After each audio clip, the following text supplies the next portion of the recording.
Good evening. Welcome to the April 8th edition of the Downers Grove Village Council meeting. We're glad you've joined us tonight.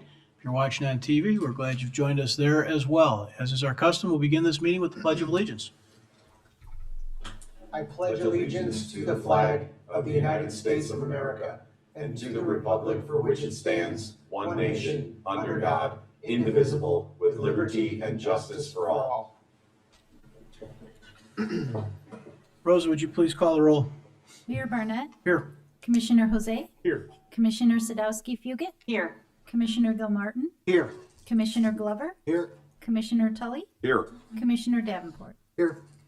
Before we go much further, there are copies of the agenda over on the counters to your right side of the room, if you want to follow along. Item 3 on our agenda tonight, we have a public hearing this evening. This public hearing has to do with an annexation, several annexations. So we'll call this public hearing to order. This public hearing has been called by the Village of Downers Grove to consider proposed annexation agreements for the properties located at 3614 Fairview, 5555 Lamond, and 6111 Woodward Avenues. Notice of this hearing was published in the Daily Herald on March 22nd, 2025. I'll summarize the procedures for this evening. First, I'll ask village staff to summarize the annexation agreements and identify the properties involved. Village council will thereafter have an opportunity to ask questions or make comments. Members of the public will then be offered the opportunity to ask a question or make a comment regarding the petitions. Statements may be presented for the record, either written or oral, and any petitions or other documents or information relevant to this public hearing may be submitted at this time. I'll make a note there before we continue that these items appear a little bit later on our agenda as a first reading. Our intention is to take the comments, if there are any, at this point in the meeting during this hearing. Thereafter, we will adjourn the hearing. At this hearing, witnesses will not be sworn. A verbatim transcript of the statements or testimony given at the hearing will not be prepared. However, a recording of the proceedings will be made available on village equipment and retained until minutes of the hearing have been prepared and approved by the village council. The proposed agreements will be placed on public file, and if authorized by the village council, approval scheduled for a future active agenda. Dave, over to you. Over to Stan. Thank you, Manager Family. Good evening, Mayor and Council. As you noted, there's 3 public hearings and 3 first readings tonight on annexation agreements for 3614 Fairview Avenue, 5555 Lamond Avenue, 6111 Woodward Avenue. All 3 properties are outside of the village's boundaries, but within the village's ultimate planning boundary. Each petitioner is building a new home in unincorporated Downers Grove and are requesting a connection to the village's water system. Agreeing to the annexation agreement will permit each property owner to connect to the village's water system after paying our relevant fees. The first property is 3614 Fairview Avenue. This is northeast in our planning boundary. It's on the west side of Fairview Avenue, just north of Ogden Avenue and just south of 36th Street. Our second property is at 5555 Lamond Avenue. This is on the west side of our planning boundary, just east of Walnut Avenue and just north of Maple Avenue. And the house is on the east side of Lamond Avenue. Our last property for tonight is 6111 Woodward Avenue, just a little bit north of the intersection of 63rd and Woodward. And that property is on the east side of the street. That concludes my presentation. If there's any questions, I'm happy to answer those for you tonight, Mayor and Council. Thank you. Thank you, Stan. Any questions or comments from the village council? Any of these proposed annexations? Council question, or sorry, audience questions or comments on these proposed annexations? Okay. We will then adjourn this hearing. There will be a future agenda item which you'll see these on. Certainly additional comments are welcome then. And if in the meantime questions come up, please don't hesitate to reach out to the village. Item 4, minutes of previous council meetings. Is there a motion? Mayor, I move that the council adopt the March 18th, 2025 minutes as presented. Second. Any council comments or questions on the minutes? All those in favor say aye. Aye. Opposed? Passes unanimously. Just like that, we're on to item 5, the public comments portion of the meeting. This is the portion of the meeting where we take public comment on items not on tonight's agenda. Agenda items, either first reading or active agenda items, will have additional opportunities for public comment. So this portion of the meeting is for items not on tonight's agenda. We have a little bigger audience than we normally do, which frankly is great. It's nice to see some people here. But I'll go through and just remind everybody of some of our expectations about the public comments portion. First, this title, Public Comments, is not for agenda items, as I mentioned, but it's important to recognize that these are also not just open debate periods. It's a council meeting open to the public. It is not a meeting of the public.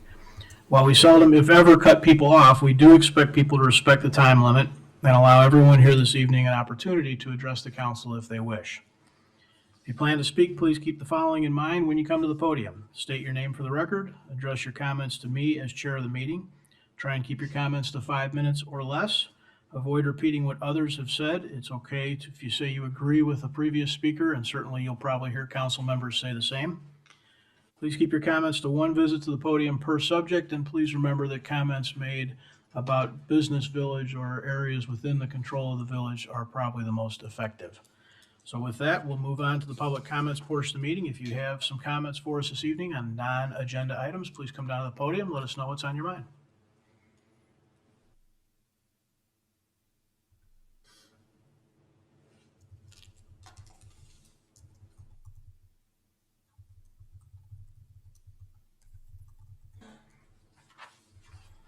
Janet Winningham. I'm here to report to you a conversation that I overheard in shop this week and participated in, having to do with a lady who was caught on the tracks at Washington Street and could not clear the tracks when cars in front of her stopped. I encourage this person to address you guys, send an email or whatever, but for some reason people don't. So I'm going to report that event on her behalf. I know you are looking at this crossing information and you may have cameras and you're taking counts, but those counts and cameras do not capture the panic that people feel when they are caught on the tracks and can't clear. Even though and the trains may or may not be coming, but you're automatically looking around to where the hell am I going to go if the tracks, if I have to clear the tracks in an instant. They don't take into account or capture the fact that the southbound traffic, when at night, when you're trying to look around and the lighting is poor there and you can't see the platforms and you can't see what's going on and you can't see up around the corner, that your eyes are not drawn to the tracks, but they're drawn to the lights in the window. And this lady actually, I've experienced that. This lady actually mentioned that as well. And they don't capture the northbound situation, and maybe you all have experienced it yourselves when you're driving northbound at night and you're looking around and trying to figure out if there's a pedestrian at the crossing that is next to the tracks, and you can't see because the oncoming traffic lights are in your way because it's the angle of the grade there pushes your light, the oncoming lights up into your face, or the sunlight in your eyes in the morning when you're trying to come to the tracks to drop people off. So I don't know how that traffic counts and cameras and review of what the situation is going to help. But I ask you to bear in mind, it doesn't, statistics don't capture the quality of life or the disquality of life that is imposed by people who use that crossing. Thank you.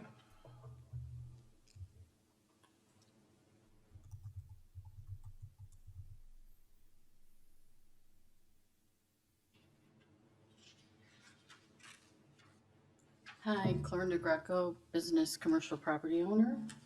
I'm going to address something that was emailed around that I received from one of my customers. It's a letter from someone here, not in the capacity of what they are here for, but this is their basic opinion. And they're talking about the election and what is going on. And I'm just going to quote two parts of this letter. I'm sure everyone up here has it because I know I forwarded this to a few people. Part of this letter stands, it's called Understanding the Reality of finances is important. We have almost none of the nearly 60 million needed to implement the guiding DG work funded. And I know we're going to be talking about that later, but that's not why I'm up here. This includes a lot of the things suggested by the residents. Then you go down to the very last part of the person's email that they forwarded, and it says, and finally, the state mandated pension payments are expected to continue to accelerate, consuming nearly 75% of all property tax revenues in the near future. Okay, so the last meeting that we had here in March, we talked about the pipes with lead in the water pipes. And just like everyone who's here, water bill already has for rainwater, we have a service fee, a usage fee, whatever you want to call it. It's a tax that we're all paying on there because these monstrosities of the buildings that you continue to let go up with letting them build from end of property line and not putting any green space. When this flyer just came out to all the residents in Downers Grove, talking about being good stewardships and everything is sustainability. We need to do something so that we can have trees planted on those pieces of property that consume water, not just containers underneath that are going to hold some of the water. Now, whatever's going on in the federal government coming down, it's a trickle-down effect. And you want to postpone and wait on taking care of these lead water pipes and see what we're going to get from the government. I don't think anybody in front of me is a person that has to worry about if their water pipe has lead in it. I really don't, because I think if you were, that would be top number one for the residents of Downers Grove, if you're really saying that you're here working for all the people of Downers Grove and not just the restaurants and the developers for these apartment complexes. There are people here, we don't know the numbers yet. We've been working on it for a while. We just hired, I guess, another commission to try and find out where all these houses are. This should be number one on everyone's agenda list, getting this out of the people and the children of Downers Grove. And as a business owner, I have all people, not just from Downers Grove, but all over coming in going, is that really true? Is that really happening? Do they really not know what houses have it? And I know you say you send out flyers and stuff like that, but you know what? It goes in the garbage, or it doesn't get delivered, or they don't understand, or they're not on social media. We have a lot of people that work for the village. I'm sure if you said, listen, we need some volunteers, here's the sections of housings, we need you guys to go and put this on their doors or something. This is an important thing. I'm sure a lot of people would sign up and go, I'll take care of, my area over here. I have a group of people that'll volunteer to do this. Let's get this. Let's find out how much it's going to cost. And now wait, because I don't think there's going to be any money down the road to take care of this issue. And we're going to have to fund that. And you're already talking about now raising the water bill for everyone going forward. And so that you're going to say, well, we didn't raise property tax. Yes, you did. You just put it in a different bucket. It's like paying Peter or stealing from Peter to pay Paul. You guys need to do something that I think really should be number one on your agenda and not hold off in finding out how many more of these residents do have it. I don't think there's going to be any money left. I think we're going to be having to pay for this, not just from our side, but all the way to the houses. People I don't think have that kind of money. I think that should be number one on your agenda. Thank you.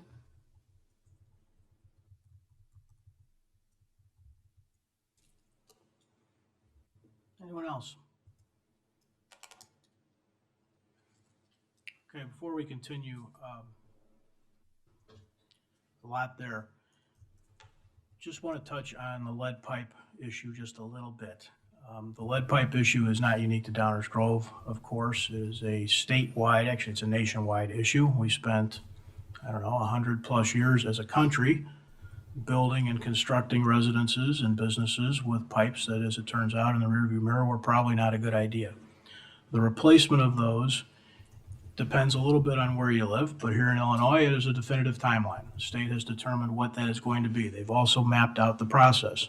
The village is not waiting for anything. The village is following exactly the state-required process and moving as quickly as we can. How is that going to get paid for is something that this group will have to figure out, but it is not an optional thing. So I think, I'm way, way, way ahead of myself here, but that's going to be borrowed most likely. Most likely that's what's going to happen. But I think it's important that those watching this meeting either here or at home or watching it later understand that this is not a situation of we're not sure what's going on, we've decided to just wait and see. It's just simply not even close.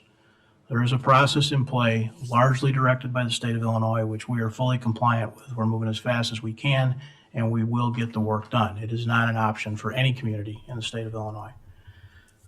Lots more there that I'd be happy to talk in some detail about if anybody actually wants to get into the details, but probably enough for now. But the lead thing is a big deal. It's important. I recognize it's important to a lot of people to understand.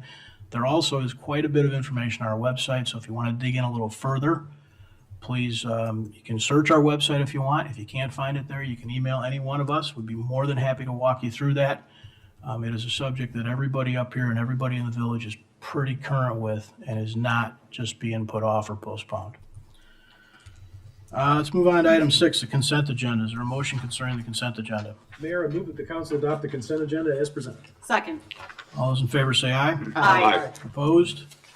It passes unanimously. Item 7 is our active agenda. This is the portion of the meeting where we take up items we have taken up at least once in the past. These are items we plan on taking action on this evening. Is there a motion concerning, actually, before we do that, if you look at the active agenda, there are 4 items. They largely all have to do with Meadowbrook Shopping Center. The first 3 have to do with the establishment of a TIF district.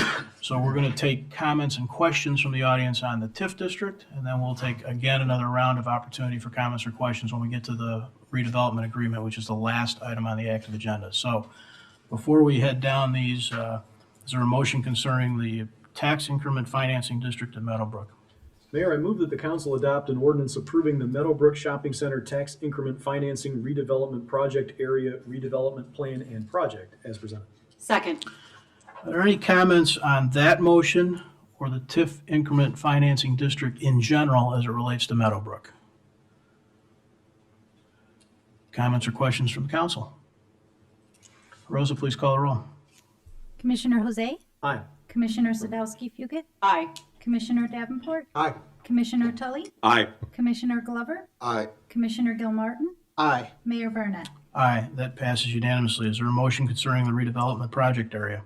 Mayor, I move that the council adopt an ordinance designating the Meadowbrook Shopping Center tax increment financing district redevelopment project area as presented. Second. Any council comments or questions? Rosa, please call the roll. Commissioner Jose? Aye. Commissioner Sadowski Fugit? Aye. Commissioner Davenport? Aye. Commissioner Tully? Aye. Commissioner Glover? Aye. Commissioner Gilmartin? Aye. Mayor Burnett? Aye, that passes unanimously. Is there a motion concerning the allocation of the financing district? Mayor, I move that the council adopt an ordinance adopting tax increment financing allocation for the Meadowbrook Shopping Center tax increment financing district redevelopment project area as presented. Second. Council comments or questions on this line? Rosa, please call the roll.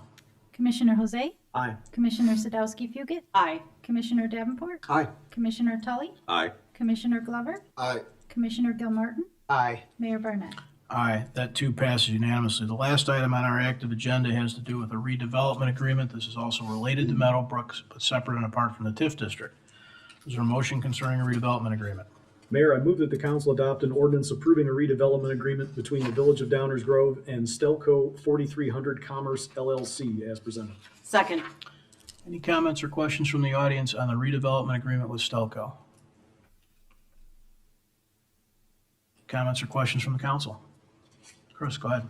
Thank you, Mayor. I just want to say thank you to Stelco for your investment in our community. While I think we are working with you on this redevelopment agreement, putting our money where our mouth is, you are doing the same, and we, as a village, really appreciate that. I also want to thank staff for their hard work on this. I want to thank the EDC for their input and work, and I also want to thank Mayor Barnett for his contribution to this and his conversations with Stelco. But thank you so much for reinvesting. We, I think, are all very, very much looking forward to seeing this development come to fruition, and we appreciate the investment. Thank you, Mayor. Thank you, Chris. Martin? I couldn't have said any better myself. Ditto. Greg? What they said. Everybody want to nod, jump Ditto. together?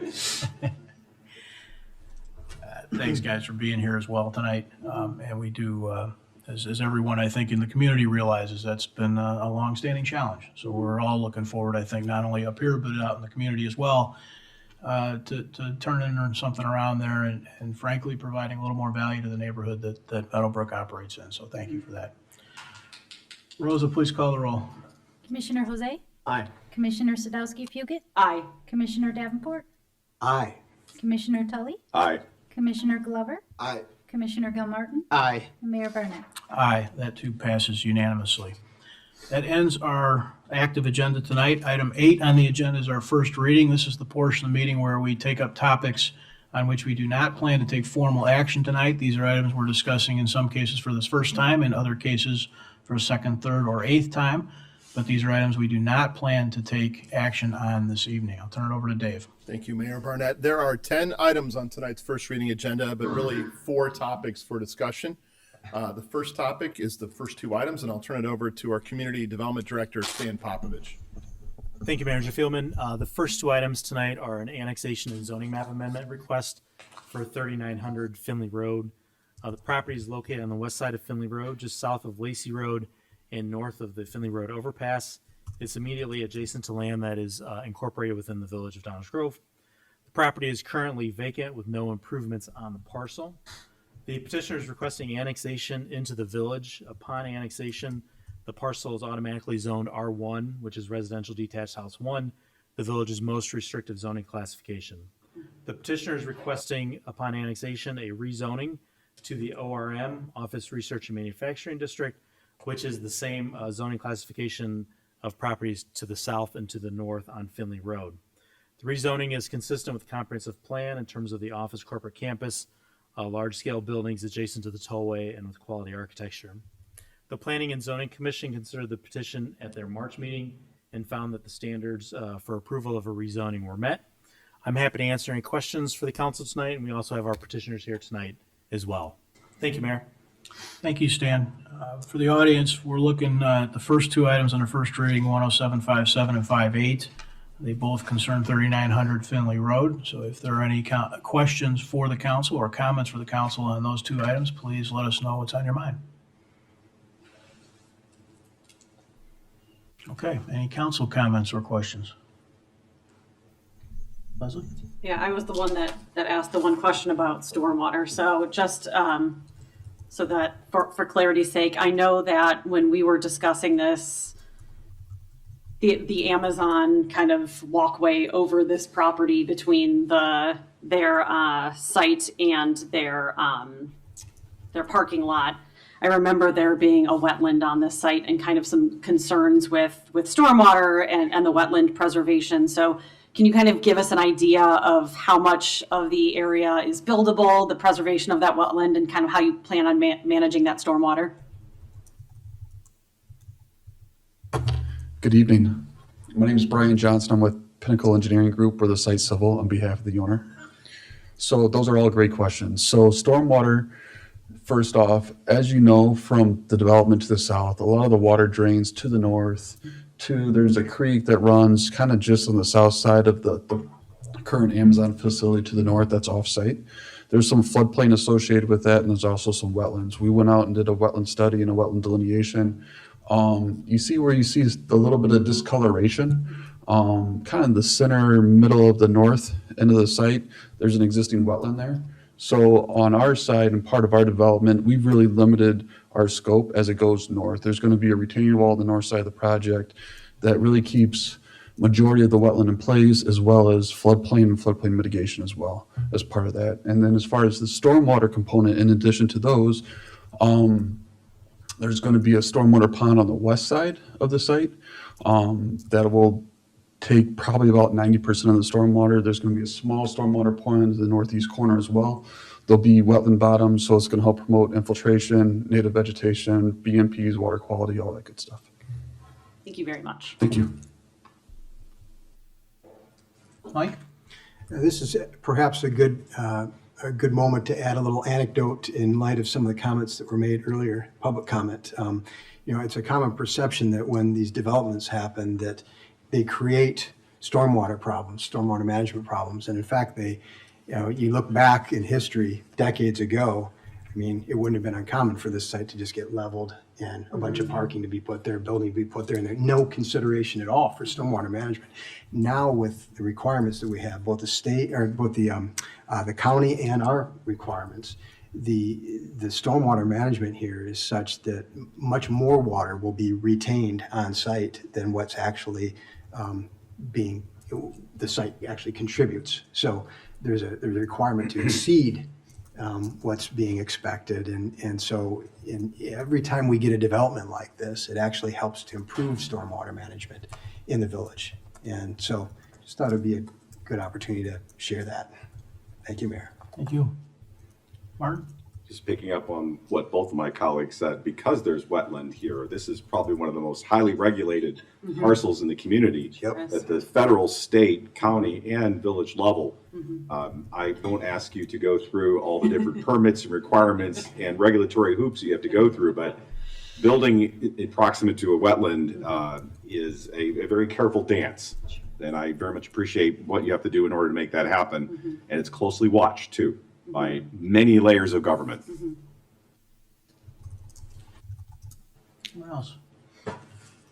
I'll add to that just a little bit. I don't have the dates right, but you'll get my point. You could dig into it if you want, but I think it was 07, 11, 13, and 19, I think, were when the village made changes to their stormwater ordinance incrementally. And what it's gotten is frankly tougher each time. And to Mike's point, barring an engineering error, which happens, but barring an engineering error, every development that happens in the village is compliant with our code since then is improving the overall stormwater condition of the entire community. It doesn't feel right because between 1950 and 2000, or 1995, that wasn't the case. And so there's a whole lot of development everybody's got experience with. My neighbor put up a big building next to me in 1995, and now my yard floods. That's true. And I don't want to diminish any of that. We recognize that. But it was really conscious work for many councils, not just this one, for the better part of a decade now. And it's frankly just not that way anymore.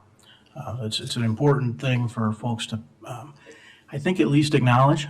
And it's acknowledgement by this body and your government that there were very real problems that's caused us to make those changes, but it's really not the case anymore. Anything else? Thank you, Stan. Thank you, Dave. The next three items are the annexation agreements that were previously presented and discussed at the public hearing. So unless I hear any questions, we'll actually move on and hand it back over to Stan to talk about our ongoing project, a high priority action item, Fairview Focus Area rezoning. And I think this is more than the 8th time we've talked about it, as the mayor introduced. Stan Pop. Thank you, Manager Fielman. Good evening again, Mayor and Council. This is our Fairview Focus Area Zoning Ordinance Text Amendment and Zoning Map Amendments. Last time we discussed this was March 18th, and we have some updates based on council discussions from that meeting. As you'll recall, we have 7 items that we're going to be implementing. We're working on 3 of them, defining the area and amendments to the zoning ordinance and map, and then also streetscape and landscape improvements, which we'll talk about later on. This is another graphic we've seen every meeting here. We're here at the zoning ordinance implementation. When we started the project, this is our map that we ended up with the Fairview Focus Area where we're going to be implementing this. Based on previous discussions, there was a consensus about the FC area, the FB area north of the tracks, and the FT areas north of the tracks.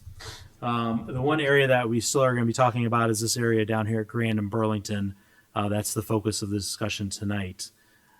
So what happened with the original recommendation was shown here to rezone these 6 properties to Fairview Business zoning classification.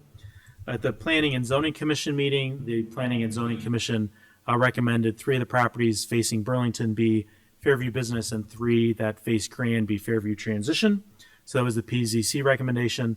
And then based on council discussion and then some additional staff work, the updated recommendation is to rezone all 6 of those properties to FT, which is the Fairview Transition. This image shows all 3 of the recommendations from the original on the left all the way to tonight's recommendation with the FT rezoning classification of those properties at that location. Staff did a little bit more research to sort of provide some of the setbacks and buildable areas here for each of the recommendations. So again, moving from left to right, the Fairview Business, which is the original, the white area is the buildable area that somebody could potentially build to, and you see the setbacks there between the FB properties and the FC properties. When we go with the PZC recommendation, you can see the Fairview Transition has a little bit more of a front yard setback on Grand Avenue. And then there is some setbacks between properties along Burlington. And then we designed this, the regulations where so if FB is next to FT, there's a 25-foot setback for the first 35 feet of the property. So you can see those little notches on those FB properties there at the corner. The updated recommendation would make these rezoned to FT. And so you can see there's more setback and more space between the buildable areas in these locations here on the right-hand side, which is the updated recommendation on the right-hand side. We also talked about a couple of items with regard to the use table. The first one is we talked about massage therapy as a standalone use. There are no proposed changes in this iteration for massage therapy in the F districts. Massage therapy as a standalone use is a special use currently in the M1, M2, and the ORM zoning classifications. Massage therapy is allowed as part of a menu of services within a beauty or nail salon or a day spa. Those 2 uses really fall under general personal improvement services, which are permitted in the B1, the B2, the B3 are all of our business districts, and then our downtown core, downtown business, and downtown transition district in the downtown. And as proposed, those would be permitted uses in the Fairview core and the Fairview business zoning district. And then based on some of the changes on Grand and Burlington, we've proposed to add offices as a special use in the Fairview transition zoning district. That concludes my presentation, Mayor, tonight. I'm happy to answer any questions that you might have. Thank you. Thank you, Stan. Any council or audience questions or comments? Okay, council comments, questions. Chris, go ahead. Yeah, I just want to go back to the massage therapy if we could, Stan. Just to be clear, we are not allowing this as a special use in these Fairview districts. The recommendation from staff is to keep it the way it is as it stands in the village, which is in some other business districts and did you say ORM? Is that ORM, Yep. M1, and M2. M1 and M2? Okay. That's a little different than I think where we ended last time, so I guess I may It is. Yeah, it is. ask. Okay. It is. So if maybe my colleagues have any thoughts on that, I would be curious. Yeah, I'll jump in on that because my thinking has evolved. It's been a bit of a journey. I think originally we weren't contemplating this, and then we were contemplating it, and then we were, which is entirely appropriate, and that's what this discussion is all about. And I was previously interested in seeing if this might be a good location to allow a licensed massage business to operate as a standalone business in this area. Right now, it can operate as a standalone business in the ORM zoned areas, but not anywhere else. Except I was reminded that, as was mentioned by Mr. Popovich, that there is a path for a business to operate a licensed massage facility, but not as a standalone business, but in conjunction with another business. So that was something that had not occurred to me before. is that there is an existing path for that law-abiding, legitimate business to operate within our community, albeit in perhaps a different way than I was originally thinking. So I have a little bit more comfort in knowing that there is a path for a business like that to operate either as a standalone business in certain areas, albeit limited, but pretty much in many other places if it's in conjunction with another type of business. And to me, that's important because that was personally one of my main concerns was that there was no path other than being in an industrial space, which I can understand the limitations to that. But realizing that there is a path that currently exists, so there is an option for that type of business to operate. I'm less swayed to create a new category where standalone businesses of that nature can operate here as opposed to anywhere else, partly because it would be one place and not other places, but also partly because, without going into a great deal of detail, there's a lot of history here and a lot of enforcement actions that we've taken over the years to bring about some important change. And I would not want to do anything that would undermine that. And yet was also interested in making sure that there was a path for law-abiding, legitimate business to operate. While the combination or in conjunction with may not be everyone's cup of tea or maybe preferred path, there is a path. So I have come kind of full circle on this and am now back to supporting what staff's current recommendation is to leave it the way it is. And on that one, and then just as long as I have the microphone, with respect to the FB and FT recommendation for Burlington and the Burlington properties, Burlington Grand, that makes sense to me. I would have supported the sort of the blending of going from transition to business to core. I realize that also is a little odd there, given the way it's sort of an oddly configured space there because of the street alignment. I'm fine with the proposed change, the updated recommendation to make all those parcels there, those 6 parcels, Fairview Transitional. I realize that puts Fairview Transitional right next to Fairview Core, so we don't have that blending, but I believe, and there's a question in here somewhere, that there always is the opportunity for a landowner to come to us, for example, properties that are abutting Burlington and request rezoning to Fairview Business if they want to do something differently, and that would give the community and the council an opportunity to look at it in a more concrete context and see if it made sense. So understanding that option always exists, I'm okay with that as well. Thank you, Mayor. Thank you. Others, Mike? Yeah, similarly, I agree on the staff recommendations for the massage therapy and on the Fairview focus area. I think it's smart to have it all be either transition or business. And what helps me a lot, I think, on looking at the transition designation is the addition of office as an allowed special use. I think that tweak helps make this work for me. So, because the goal I think here initially was looking at that opportunity along Burlington Avenue and being able to expand lot sizes and such, and to have a split zoning there, I think maybe sends the wrong message at this point. Going forward, yes. Somebody could approach us and we could consider it a change. But for now, I'm going to be supporting the Fairview Transition District for these lots. Thank you. Thank you. Anyone else? Leslie, please.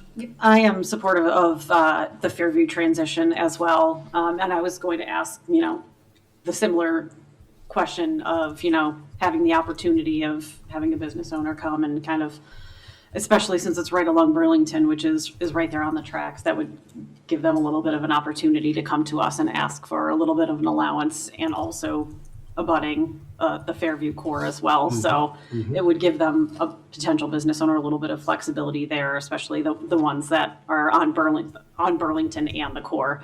So I'm fine keeping it Fairview transition. In terms of the massage therapy, I am fine keeping it consistent with the rest of the village, but I would also be okay opening the can of worms for village-wide and kind of having a bigger conversation and to think about if there are ways. I know that we cannot license specific people. We only have regulation over the spaces, but I would like to see if there are ways that we could get more creative to allow for, those independent individuals who that really is just their focus and their business to operate and not have to be in just those industrial areas. So that's just my thoughts. Thank you, Mayor. Thank you. That's Craig. Thank you, Mayor.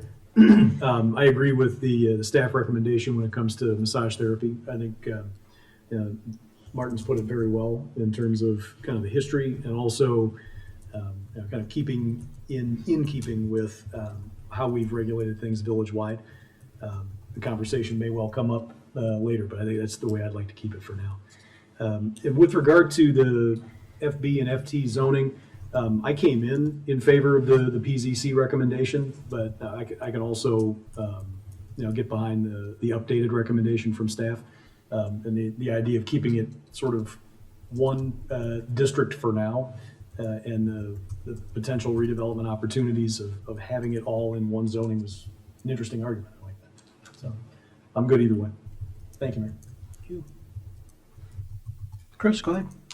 Thank you, and thank you for your feedback on the massage therapy thing, because I think I was also feeling similarly. I think there's been some history I've been made aware of recently that has given me a little bit of pause there, but I am concerned about sort of throwing out the baby with the bathwater and not considering this. So I think I would align with Leslie's thought on maybe we need to look at this in a different way, and certainly we can do that as a council. We can take this up at a different time, but I think it's probably prudent with, I would say, maybe the lack of information that I personally have about all of this, to keep it as is.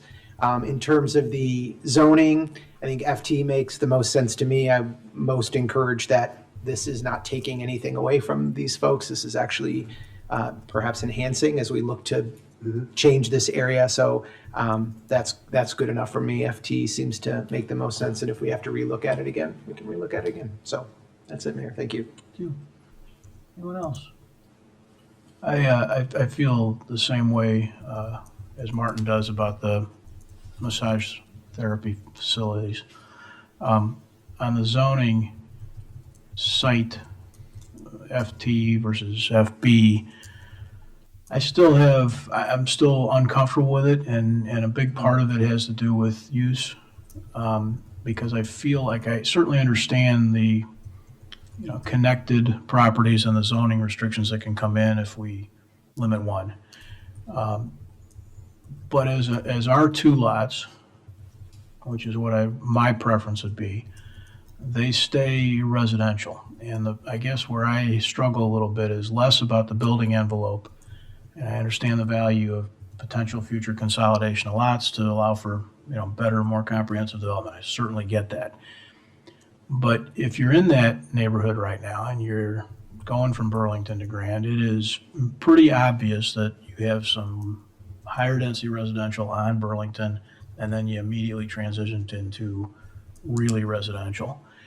And the risk that I see is, what I'm uncomfortable with is that once we make them FT, then I start thinking about things like, and not to disparage any property owners in the room, but Main Street houses that have been converted over the years into offices, and the sort of the next step of that. And it just feels to me like an unnecessary, in the grand scheme of the Fairview corridor and the work we're trying to accomplish there. To me, it seems like an unnecessary next step that I think pushes into a neighborhood more than I'm comfortable with.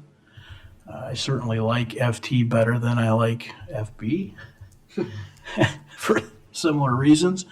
But I'm still struggling because it does change. It does make those properties open then to uses as offices.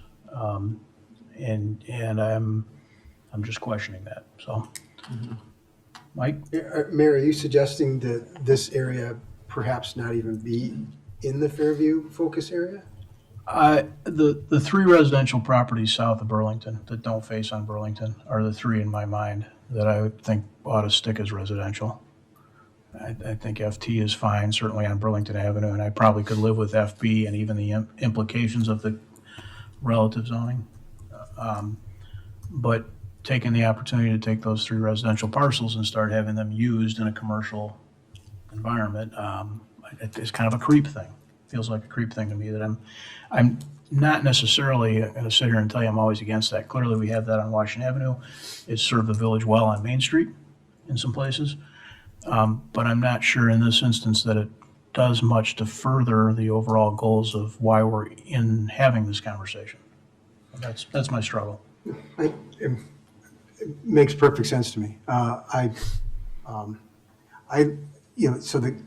It doesn't feel like creep to me though, because, I was looking at this similar to, as I stated last time, we talked about this, along Ogden Avenue and the fact that we have lot sizes that are not adequate to really do what we want to have happen there. And so that was sort of the notion with this in my mind, right? But if we wanted to have a discussion about, hey, look, we just want to keep it kind of the way it is and not encourage any changes there. I mean, that's a whole other discussion. But so far this has been part of the area. And so for me, I think looking at this as a transition district, it does the best of maybe meeting both concerns. So that's why In mitigating your concern a little bit, Mayor, is the fact that it's a special use, it's not permitted. correct. Yeah. I mean, it's not Correct. better. True. But Fair enough. It's there. It's there. Yeah. So I Greg, guess go ahead. thinking about that a little bit, I thought about the special use, but at the same time, it's like, I mean, when was the last time we denied a special use? But I am given a bit of comfort though that, I mean, it's already zoned R6, if I'm not mistaken? Yeah. Which acts as kind of a transitional district to begin with. I mean, you can't put office there, to the mayor's point, but you can do multifamily in a situation like that. So, it's quasi-transitional to begin with. Actually calling it Fairview Transition and allowing a handful more uses and perhaps encouraging something that is a little more transitional seems appropriate. Even where we grant special uses, remember that we can put conditions on them. Yes. Right. This is true. So we may grant a lot of special uses, but we put an awful lot of conditions on Yeah. those special uses all the time. Under what code number? Well, glad you asked, Commissioner. That would be 2812-050G3. You have it. Couldn't have said it better myself. I do want to just add to the conversation that the current zoning of R6 lists business and professional office as a special use, medical, dental, and health practitioner as a special use. So currently is a special use. Mayor? I stand corrected. Mayor? Yes. Can I ask? Yeah, thank you. Quick question. Can you remind me why that boundary was drawn, where it was drawn to include those two parcels? Was it because of the property west of it that, Yes. and that's a while ago that we, So I think originally, I'll go back to this map. Originally, we had extended the Fairview area over towards Maple Avenue, where Maple Avenue is angled there south of the tracks to include those apartment buildings. And then this also, the line is where the R6, between R6 and R2 is. okay, So we followed Thank the you. existing zoning lines. okay, that's helpful. Thank you. I think too, help me if I get the terminology wrong, but there's some relative nature of zoning rights. One type of zoning, like an FT next to an FB as opposed to an FB next to an FC. And so by making these FT or FB, either one, it has a material effect on the potential for the parcels that are actually on Burlington. I think that's part of it too, right? Yes. Yeah, I think that's part Is of that that. Mike's point about, I think that's really, where you were headed, Yeah. yeah. yeah, Yep. okay. Any other discussion on this? Thank Thank you. So I just want to clarify before we move on, though, based on this discussion, when we bring it back next week, we are proposing no changes from what you've seen tonight, based on what we've heard. I believe that's correct. Okay. Okay. That leaves us with one last item on tonight's first reading agenda. It's an ordinance providing for an amendment to the budget for fiscal year 2024. This is a budget amendment, but we also use this opportunity to provide a little bit of background on our general fund, our main operating fund. Here to present information on this item is our finance director, Robin Leahy.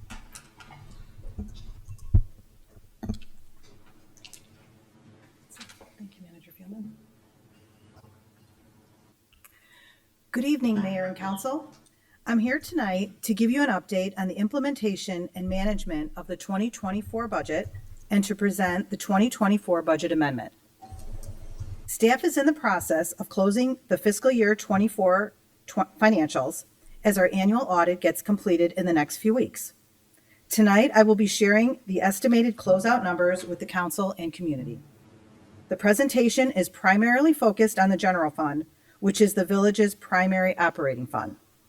This is the same closeout process we have used in past years. The presentation consists of 4 sections. I'll start by providing background information on the fiscal year 24 budget. Then I will present staff's final revenue and expense estimates for the year. Lastly, I will summarize the budget actions to be taken to close out 2024. The fiscal year 24 budget was sustainable with revenues of $63.43 million and expenses of $63.02 million. There were no increases in the property tax levy to fund village operations. However, the budget included a $608,000 increase in contributions for police and fire safety pensions, which was funded with a $415,000 increase in the levy and $193,000 from the public safety pension stabilization that was created in 2023. The budget also included $1 million in funding for consulting fees for guiding DG and a transfer to the capital fund for $1.25 million for identified capital improvements. The budget included funding for 6.75 additional FTE staff positions. The 2024 budget was reviewed late in the year as part of the 2025 budget review and approval process. At that time, expenses were projected to be lower than budget by about $3.2 million. Therefore, the Village Council directed staff to transfer $1 million to the Major Buildings Fund, $1.2 million to the Capital Fund, and $1 million to the Health Fund to address identified needs in those funds. Here are the final revenue estimates for 2024. The general fund revenues are estimated to be about $62.97 million, which is about $460,000 lower than the fiscal year 24 budget and about $800,000 lower than the estimate prepared in the fall of last year. Staff is tracking the current revenue environment, and we will be discussing this more with the council as part of our long-range planning process during the summer. On the expense side, the general fund expenses are estimated to be $62.87 million, which includes the $3.2 million, the transfers previously directed by the Village Council. This is about $140,000 below budgeted expenses, so a budget amendment will not be required for the general fund. When you look at the revenue and expense estimates together, fiscal year 24 is projected to end about $100,000 to the good, which keeps the fund balance in the general fund at the targeted level of 38 to 40% of expenses. As I mentioned at the beginning of the presentation, tonight I am also presenting the 2024 budget amendment. The only fund that will need a budget amendment in 2024 is the Health Insurance Fund.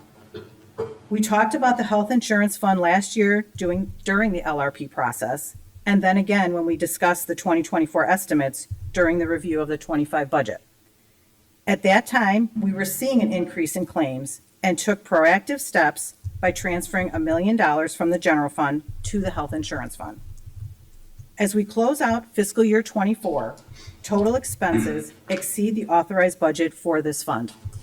Therefore, a $1.1 million budget amendment is required. So to summarize our fiscal year '24 budget closeout actions, staff recommends leaving the $100,000 in the general fund to keep the recommended fund balance in that fund, and to prepare a budget amendment for $1.1 million for the health insurance fund. That concludes the presentation on the 2024 budget closeout. When the annual audit is finished, you will see the audit presentation on a council meeting agenda in early June. I'd be happy to answer any questions. Thanks, Robin. Any comments from the audience on this item? Comments or questions from the council on this item? Okay. The headline that should be taken away here is expenses in 2024 less than revenues in 2024. There are some required legislative actions as we move things around and allocate certain funds, but that's sort of that's the headline that really should be taken away. And with that, that ends our first reading tonight, Mayor Barnett. Thank you. Thank you. Enza, is there an attorney's report? Yes, thank you, Mayor. Only 3 items tonight. The first is an ordinance annexing 3900 Finley Road to the Village of Downers Grove, an ordinance rezoning property at 3900 Finley Road, and an ordinance providing for an amendment to ordinance number 6008 in the Village of Downers Grove budget for fiscal year 2024, all of which will be on next week's active agenda. That's all, Mayor. Thank you. Thank you. Mayor's report. I have a couple of things this evening.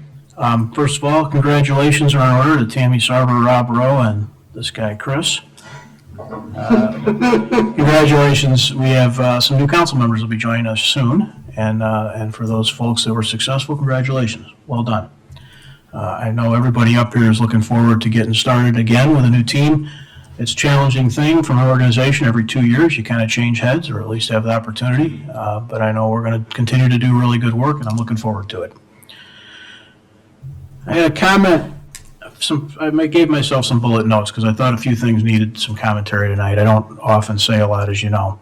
But we had this recent event on Butterfield and Ogden, a bunch of smash and grab nonsense that was going on. And I wanted to let everybody know a few things. First of all, your police department is not just because I said it, because other people say it, because accrediting agencies say it, and because the record shows it. They are professional, they are diligent, they are really effective at what they do. And I can't sit here and tell you that we're going to catch these guys. But I can tell you, if you look back over the years, we're really effective at what we do. As it relates to the public, what can you do? You can, the old thing, if you say something, see something, that's part of it. The other thing is there's lots and lots more cameras these days than there ever were in the past, whether it's your ring or your garage or whatever. Businesses have them. So being willing to share those is an important thing. So please make sure that you keep that in mind.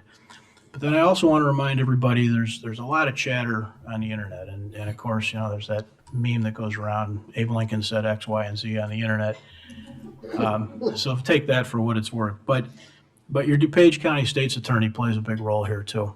And if you want to go, and I don't know if it's a good thing or a bad thing, but if you go to their website, there's an opportunity on the very first page to see latest news, and you can scroll through their press releases. What's to be taken away from that is that they are very serious. They are just as serious as our police are. And so we are going to work very hard. And whether it is sexual predators in our community, or it's carjackers over the years, or it's break-ins, our folks are really good at their work. And when they get their guy, your state's attorney is pretty diligent as well. And I think people should take some comfort in that. It's not super comforting when a bunch of ne'er-do-wells and hoodlums run through your community smashing glass. But it's unlikely that they're going to feel good about that in the long run. And you've got a good group of people working really hard to make sure that's the case.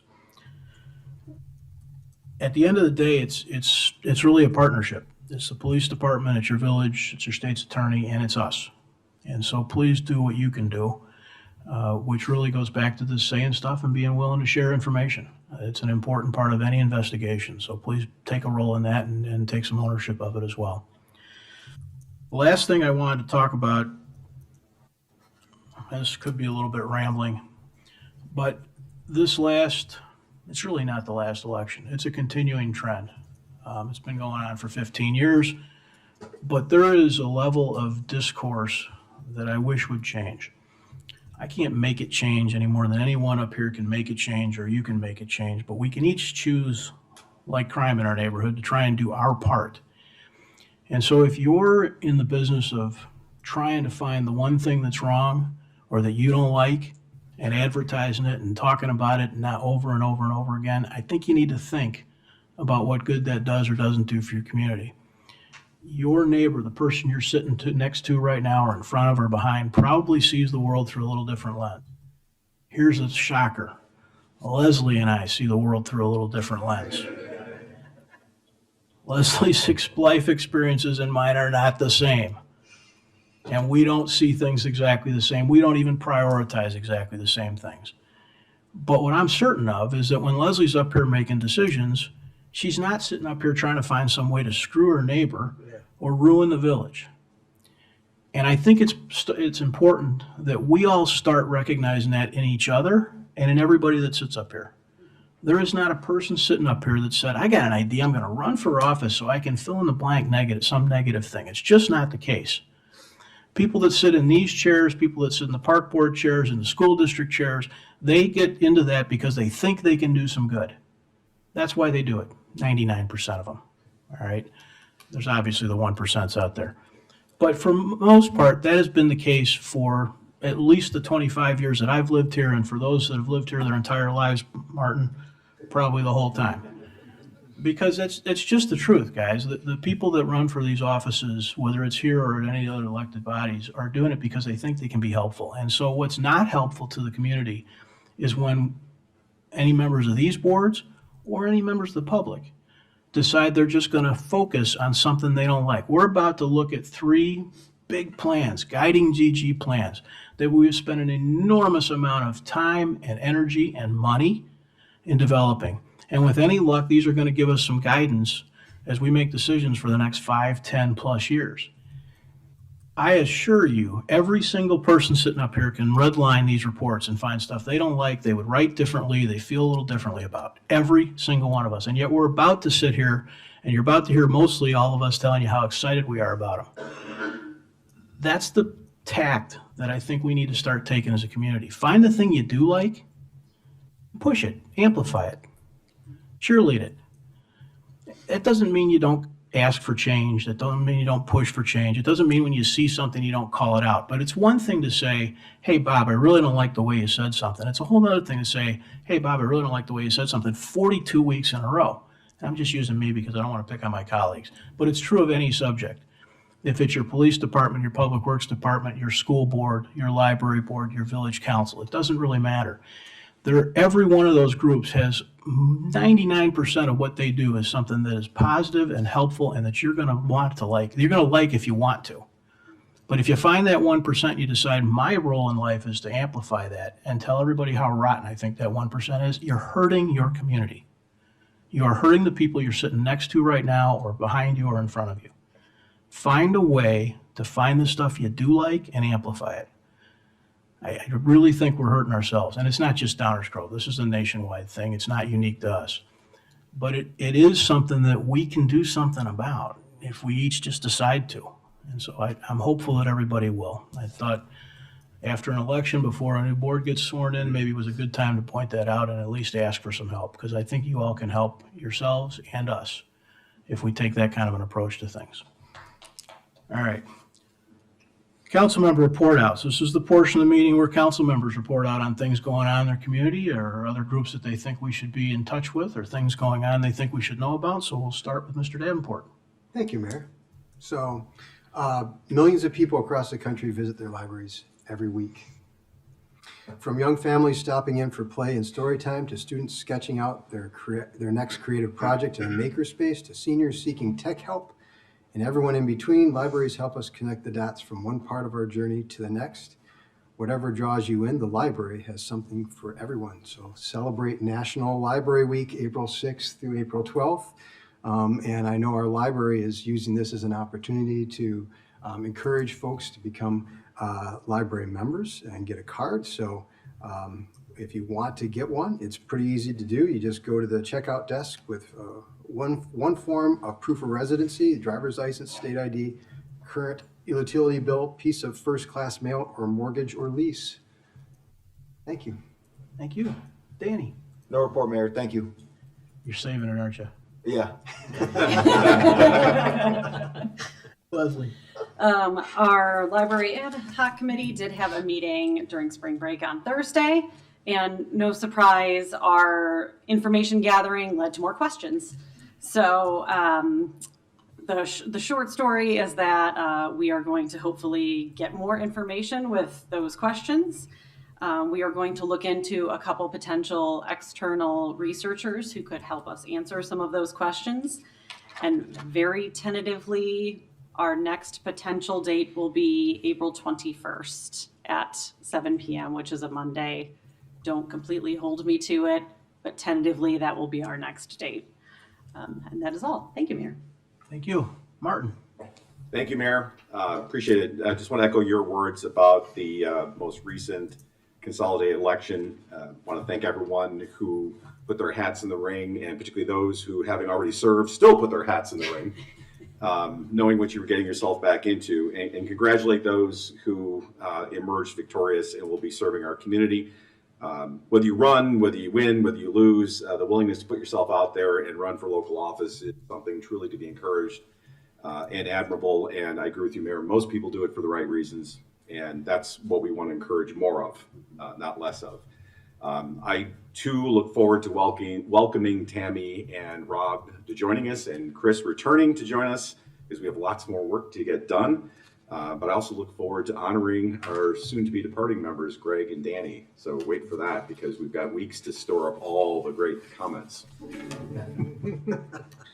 Number two, everybody, of course, knows about one of our very own homegrown, hyperlocal not-for-profits, which is Hope's Front Door. Hope's Front Door does many things, but in short, Hope's Front Door provides a variety of programs and resources to help improve the quality of life of neighbors facing financial and health crises. And they really only focus on the immediate area of Downers Grove and surrounding communities, which is one of the things that makes them truly special, is that it's neighbors helping neighbors for all intents and purposes. Hope's Front Door is celebrating their 25th anniversary this year with some really big events. The very first one of which is the annual Hands of Hope Luncheon. When is that? I'm glad you asked. It's Tuesday, April 29th of this year from 11:30 till 2 p.m. over at the Seven Bridges Golf Club in Woodridge. I would encourage anyone who has a reason to want to support an amazing organization that supports a lot of people in our community and surrounding communities who really need the help to get them to the next stage in their life or to get over a real rough spot. To see if you can come and join us, that would be awesome. For more information and for tickets, please visit hopesfrontdoor.org, or you can call 630-322-9803. I'd like to say that I will answer that number if you call it, but someone more responsible and professional than I will do that. In full disclosure, I have been very proud to be a board member of Hope's Front Door for many, many years, and know firsthand all the good that it does in our community. So I would invite all my colleagues. Yes, I will be getting a table like I always do. And if you can't make this one, there will be a grand celebration towards the end of the year to really celebrate the 25 years of doing good in our community that Hope's Front Door does. And then last but not least, Mayor, of course, the days are getting longer. The sun is shining. You wouldn't know it today because it was 30 degrees or something ridiculous like that. And I think I saw snow yesterday. But do not let your heart be troubled, because there are, in fact, only 72 days left until Rotary Grove Fest. Thank you, Mayor. Hallelujah. Thank you. Chris. Thank you, Mayor. And thank you for your comments and congratulations. I'm going to keep this brief and save my sentiments of gratitude for when I'm officially sworn in. I don't want to jinx it. I don't think the recount's going to make a change. You never know. You never know. But what I do want to say is that we had the highest turnout for a municipal election in 15 years. I think it's probably ever this last time. And that kind of civic engagement is super, super encouraging, no matter who you voted for. So thank you, community, for that. And in the spirit of Commissioner Tully, I just want to remind you that there are 728 days until our next municipal election. So put that on your calendar for 2 years from now. Thank you, Mayor. Thank you. Greg? Thank you, Mayor. I guess I'm going to have to keep tuning in on Tuesday nights just to figure out how many days are left before we get to Rotary Manifest. Because otherwise, I'm not going to have anything. No, I also want to thank the mayor for the comments on public discourse. And I want to congratulate Chris and Tammy and Rob on their victories, and thank everybody who did run. Because it takes a lot of guts to put yourself out there, because you're going to take a lot of crap, and some of it's justified because people disagree with you, and unfortunately because of the problems we have with some public discourse in this country, some of it is unjustified, and it's going to come your way whether you want it to or not. And so it takes a lot of courage to put yourself out there. So very happy that you'll be staying around, Chris. Looking forward to everything the next council is going to do, and looking forward to wrapping up some good work here in the next week or two. Thank you, Mayor. Thank you. All right, we are going to move on to our manager's report. Dave, over to you again. We have 3 items on tonight's manager's report, and frankly, it is my distinct privilege and pleasure to present tonight for council consideration 3 of the 4 guiding DG plans. That's right, should the council see fit tonight, council could approve an environmental plan, a streetscapes plan, and an active transportation plan. This is a once-in-a-career type of project. It's been a real pleasure to sit next to and participate in the professionals that you're going to see present and the consultants that led this charge. So with that, I'm going to turn it back over to Stan Popovich, who's just been an amazing leader on these projects. Stan. Thank you, Manager Fieldman. As Manager Fieldman noted, we're looking to wrap up 3 of our plans. You can see our 3 plans tonight we'll be talking about are the Environmental Sustainability Plan, the Streetscapes, and the Active Transportation Plan. We started this journey way back in December of 2023. Not sure how many days that is, but I'll just go December of 2023. Give me a minute. And through this process, we're here tonight to present the final draft documents of these 3 plans. At this point, I'm going to turn it over to Jason Michenik, who's going to talk about the Environmental Sustainability Plan.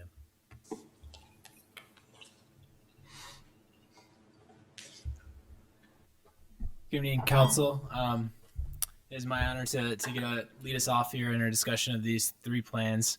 And an honor to be the one that gets to present the Environmental Sustainability Plan, because it was a tremendous team effort, and a lot of people put their heart and soul into the document that I'm going to have the chance to present here. So the process of creating this plan really kicked off almost exactly a year ago today with our community open house on April 4th. The public engagement that took place in the creation of the sustainability plan was really for 4 specific things at open house: a community survey, some workshops with high school students, as well as the Greener Grove organization. We also had more than a dozen conversations between the Environmental Concerns Commission and Village Council to put together the content and the words that landed on the pages in this final plan. Most recently, the ECC did look at a full draft of the plan on March 24th and had a chance to provide some feedback. The majority of their feedback was really in regards to content in the last 3 chapters that they had not seen yet. One of those chapters, the executive summary, was actually removed from this final draft to be consistent with the other guiding DG plans. We also believe that the sustainability plan as it landed was inherently readable and didn't necessarily need to have an executive summary. A lot of the other comments were really regards to the layout and formatting of the first draft. The ECC felt like there was a couple of places where there was a little too much text, made it difficult to really digest all of it at once. And they really wanted to have more storytelling through imagery. And we did get some tremendous photos and artwork that you'll see in this last plan submitted by some very talented residents, including students at O'Neill Middle School. So the feedback was taken from the ECC and incorporated into the draft that's being presented here this evening. And I'm just going to run through some highlights of the major sections of the sustainability plan. So the first one being the vision section. This really sets an aspirational vision of sustainability here in Downers Grove, looking forward a couple of decades. It's organized around 5 themes: ecology, energy, mobility, parkways, parking, materials and resources, and governance. There's also an overall vision statement, as well as 5 vision statements that support those themes, a total of 19 community goals, as well as 21 recommendations for the village to support those community goals and demonstrate leadership in specific areas. The next section is one that the council had not seen yet at the time that you guys last saw the sections on March 24th. This is really a section that looks at providing kind of a loose framework or a set of decision-making characteristics and concepts to really think about sustainability more holistically. Given how broad the concept of environmental sustainability is, we couldn't capture everything in the plan. So this is really intended to fill in the gaps for the areas that aren't explicitly stated in the objectives and goals of the plan. And it's organized around the strategies, really thinking about the concepts of control and influence that the village has through the services it provides, contracts out, and the policies that it adopts. When deciding which one of those strategies is most appropriate for supporting community goals, there's some considerations that can help guide the village in its decision-making, such as the existing conditions and desired outcomes, organizational capacity to implement a strategy, as well as the impact on both the problem and the community as a whole. There's also short discussions of the village's role and potential strategies for each theme that's in the vision section. The next section is the village objectives. This is a set of 26 organizational objectives for the village to track progress. So these were organized by the themes again. They align with the key recommendations that were established in the vision section. And they do 3 things. They state the desired outcome relative to existing conditions. So they provide some direction of where we intend to go. They're measurable. There's some example metrics provided, and they demonstrate leadership in key areas of sustainability. The last one is the Village Action Plan, which was reviewed on March 4th.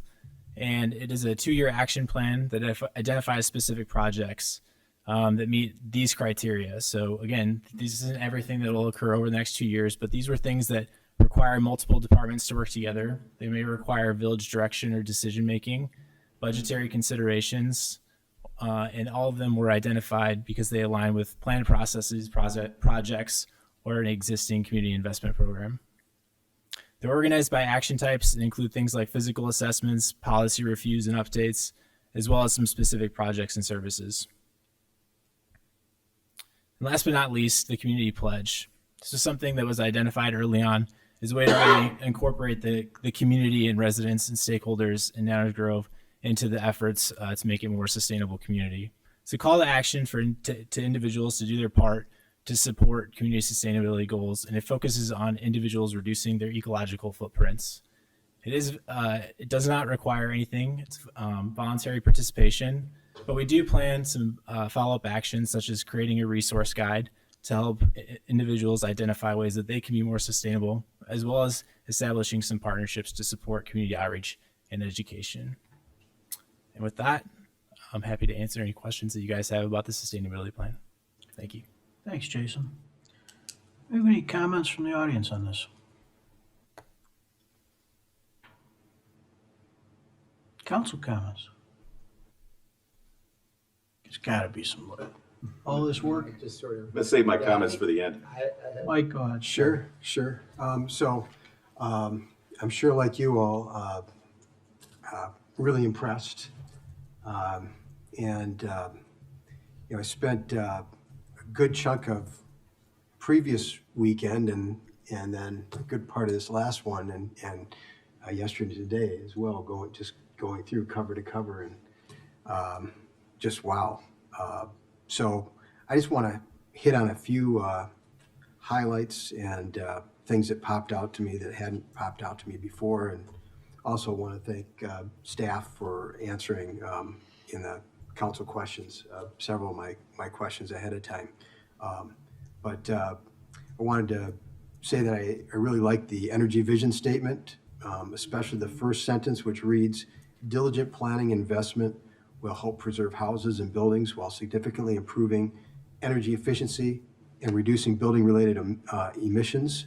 And then the footnote that's right there too, the highlight on that page, it talks about adaptive reuse and preservation of existing structures, reducing the community's overall environmental impact by limiting the amount of resources consumed for new construction, construction-related emissions, and the debris created by demolition.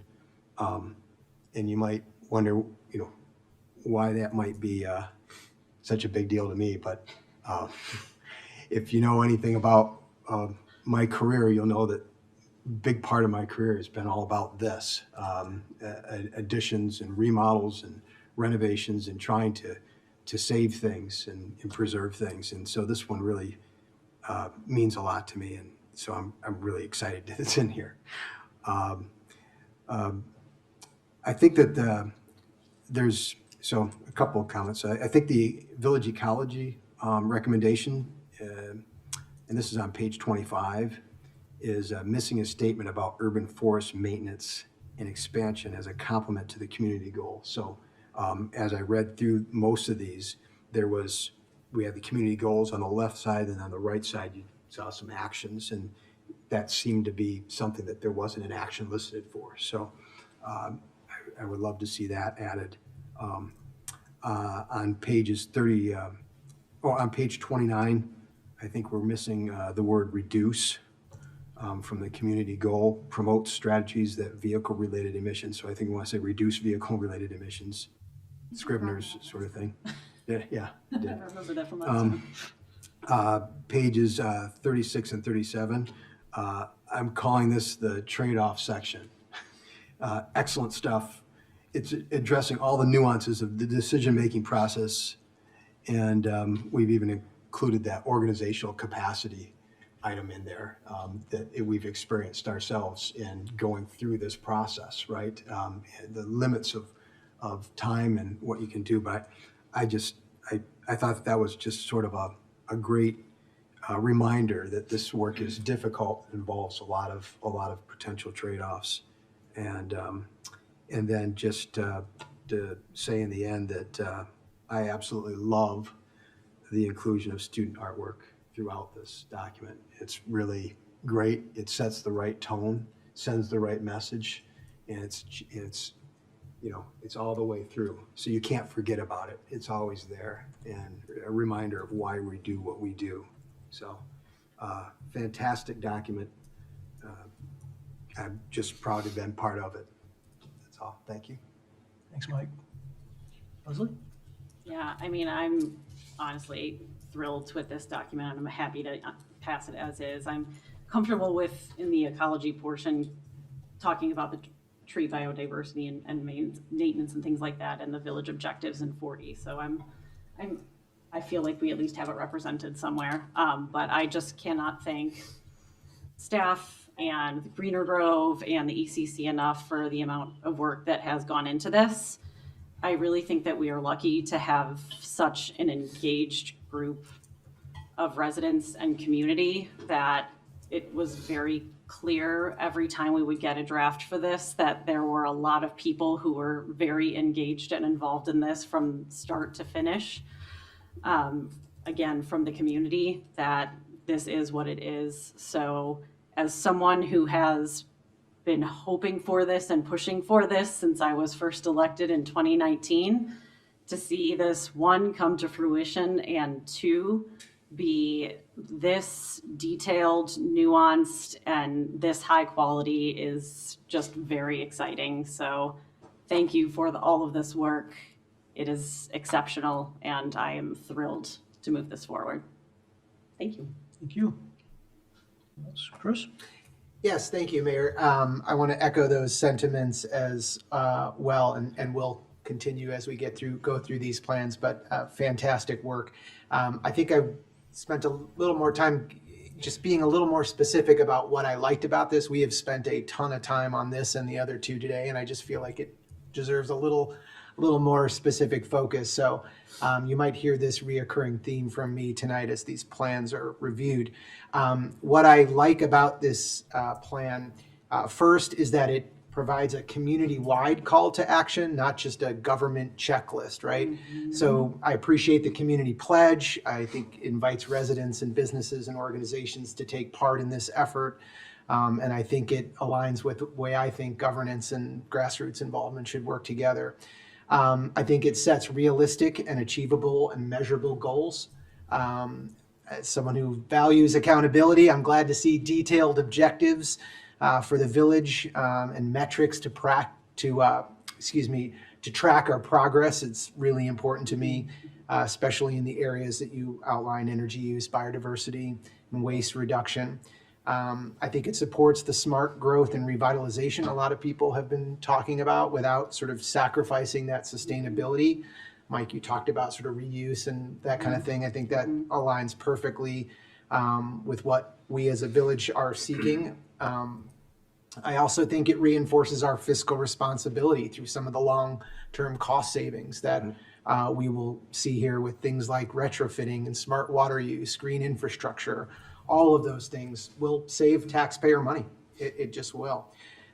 It highlights us as a regional leader, which is exciting to me. It shows how serious we are about protecting the resources here while also trying to balance that with business and resident-friendly ideas and being future-ready, which is really critical.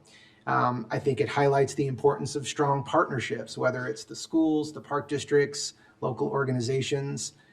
Working with those sister governments, especially in this capacity, is going to be more important than ever.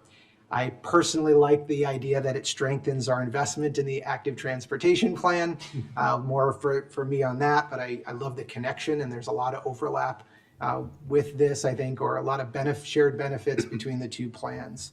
And I think it really just reflects on us as a long-range, thoughtful village. We just didn't throw a lot of lists together of green ideas. This is data-informed. It was community-developed and really expertly guided, and I can't say enough about this plan. I also want to just say I think it demonstrates the value of having a great resource on staff. And I think kudos to all who worked on it. But I think many of the actionable items here, I think, are a result of having someone in-house focused on this, and I really appreciate that. If I had just two comments to add, I think there's an opportunity here to maybe look at technology as a way that we could perhaps leverage and be better at this kind of things. I know that those advancements are coming quickly. And then I also think there's opportunity for our ECC to be involved. And I know they were very involved in helping this come along. And I want to extend a thanks to that board because I know this is extremely important to them as well. But overall, outstanding work, and thank you. I look very much forward to supporting this. Thank you, Mayor. Thank you. Martin? I just want to pick up on what Chris said there for a moment, because I will have all sorts of kudos and acknowledgments when we get to the end of the description of all three of these amazing plans. But one thing I have really come to appreciate and am enjoying seeing it in its full glory is how it's important to lay a foundation in order to get to success. And the village has always had a mindfulness for environmental sustainability, alternative energy, looking at things differently, what we can do. But it was kind of like working out in a home basement. It's like we kind of knew what we were doing, and we knew we had to do a little of this, we knew we had to do a little bit of that, and we might have had some secondhand equipment that we bought online, and we were kind of doing the best we could. But then we actually got a trainer come in, and we had people who were very passionate about fitness join the council. And we had, again, Jason, you're the professional trainer who all told us there's a path forward to how to actually do this.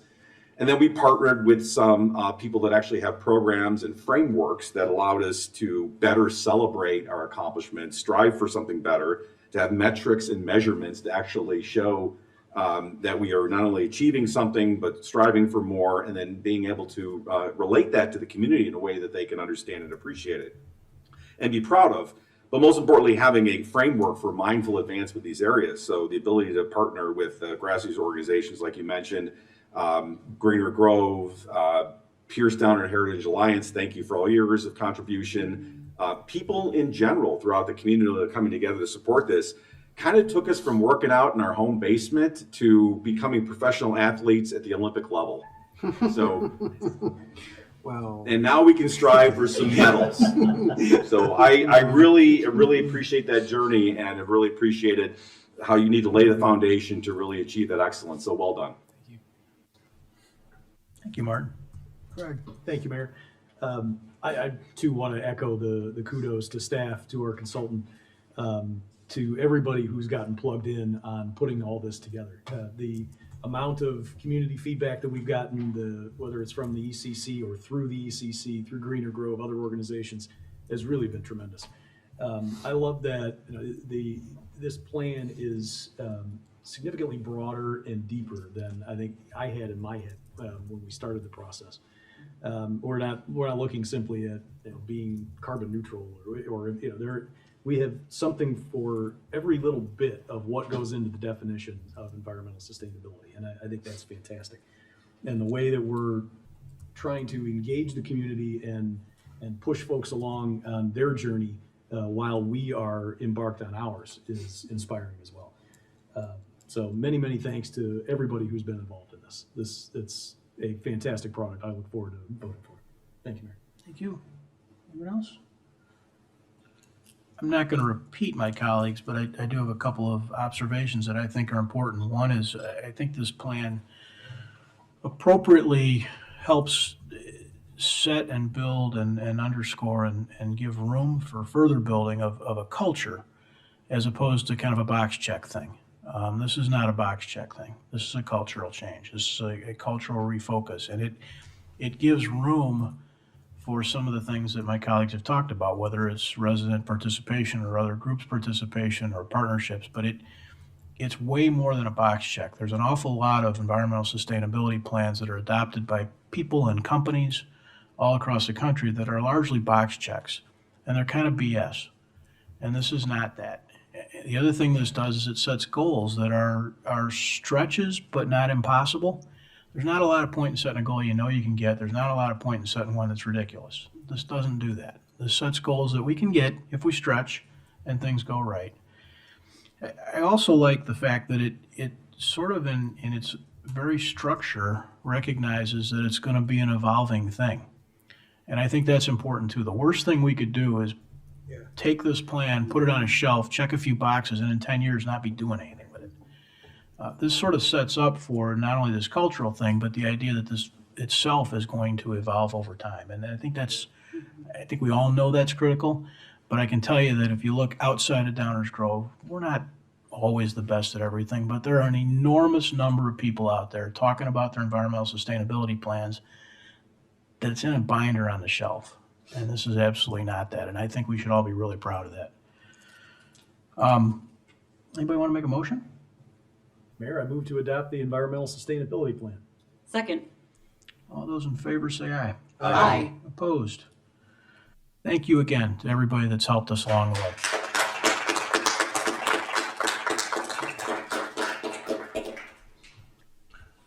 Dave, you want to start again or Stan? I'll kick you right over to Stan, who'll start talking about streetscapes plan. Thank you, Manager Fielman, Mayor and Council. I'll be presenting the plan tonight, but I also want to thank a couple of key staff members that we had working on this. Jason Zawilla and Flora Leone from our Community Development Department, Scott Vasco from our Public Works Department. And then we also have Tim King with Hitchcock Design Group here tonight as well, who was the lead consultant on this, and Halsey Levine, who put all these plans together for us.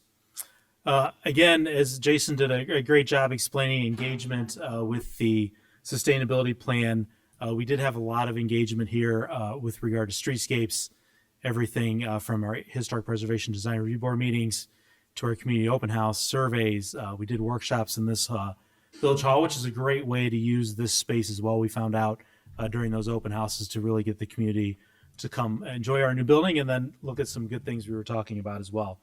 And lots of meetings as well there. The last of these meetings was with the Historic Preservation Design Review Board in March. So a few things that have happened at that meeting is, one, we presented an alternate plan for the North Plaza at the Main Street. A train station was added, And then since then, we added cost estimates and an implementation table, along with a legend on a location map to better orient people where each of these proposed improvements are located. To go through the plan components really quick, the introduction really just identifies where we're talking about, the downtown Fairview and then the connection area. There's a brief summary in the plan about our existing conditions. More about the existing conditions can be found in the existing conditions memorandum. We identify and summarize community outreach and everything that we did, from key stakeholder interviews to all the meetings that we were presenting before this board. We developed 4 guiding principles around streetscape function and character, expanded flexible amenity areas, public gathering spaces, and culture and public art. So those are referenced in the plan. And then to the meat of the plan, we have the streetscape improvement maps. This is the overall map that shows each of the areas that we looked at. And then this is just one example of the plan that shows up in the plan. And then also this is our new sort of legend here to help people orient where they are in the downtown or the connection area or in Fairview. This is the one new item that was presented to the HPDRB. The North Plaza option 1 is something council had seen. And then based on council direction, a North Plaza 2 option with a turn drop off or pickup for folks using the train was presented as well to the HPDRB. HPDRB's preference was option 2. And then also since that time, working with Hitchcock, they provided a prioritization chart for us. So we've prioritized projects by area. So specifically for downtown, first 1 through 5, and then Fairview and connection area, and then overall priority for each of the projects. And then working with staff, Hitchcock was able to do a level of effort to sort of understand what might be a higher effort versus a simpler effort. And then they did provide some order of magnitude costs. Those costs are shown in the document as well here. That's something that will be talked about during the upcoming long-range planning sessions when we get into implementation and financial considerations.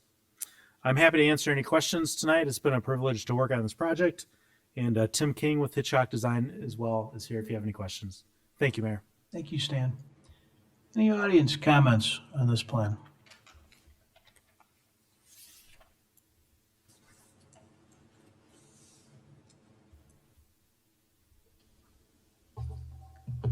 Mayor, I appreciate your comments earlier about the public discourse and levels of conversation, but I'm here to be the one that answers the 43rd time about what we don't like. And specifically, the what I consider to be contempt and disdain this council and others have shown for drivers and commuters. I appreciate very much the second option of the train stations, but I do hope that you will take the opportunity to actually block off the spaces that you're going to eliminate and find out how it actually affects the commuters. Because if the commuters are not able to drop off their riders, particularly on the south side, that's going to back up. They will use that parking lot at the apartments because they do now, and you don't actually know what effect all this is going to have. And I think you ought to try it out. I do appreciate that the concern was expressed that in a number of times about cars and particularly on the north side, but it jumps out at me. I was not able to attend the last meeting, but the minutes show that mind-boggling in my mind.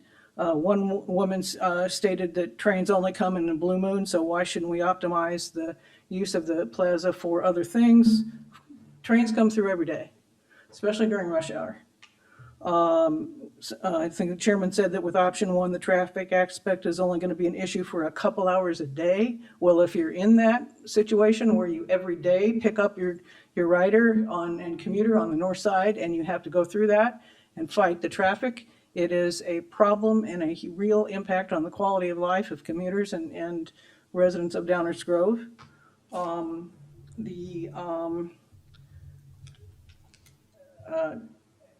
at least one resident admitted or identified that the option one would be a nightmare for cars pulling back in and out. So I hope that you will accept option two.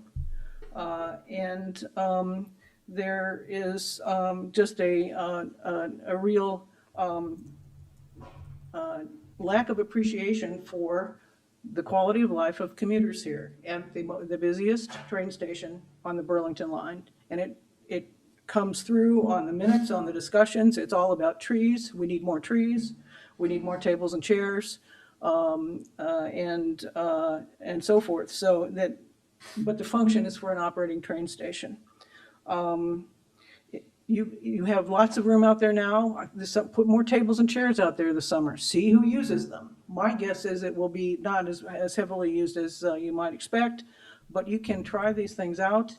If I am wrong and the traffic flow is fine and nothing is a problem for commuters, I will stand up and happily admit that everything worked out.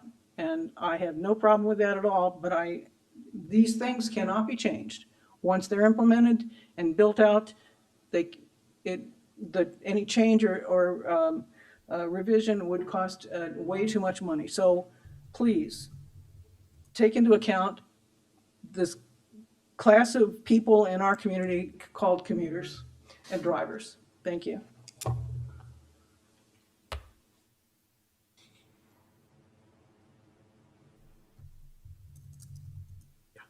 I just wanted to mention one thing real quick.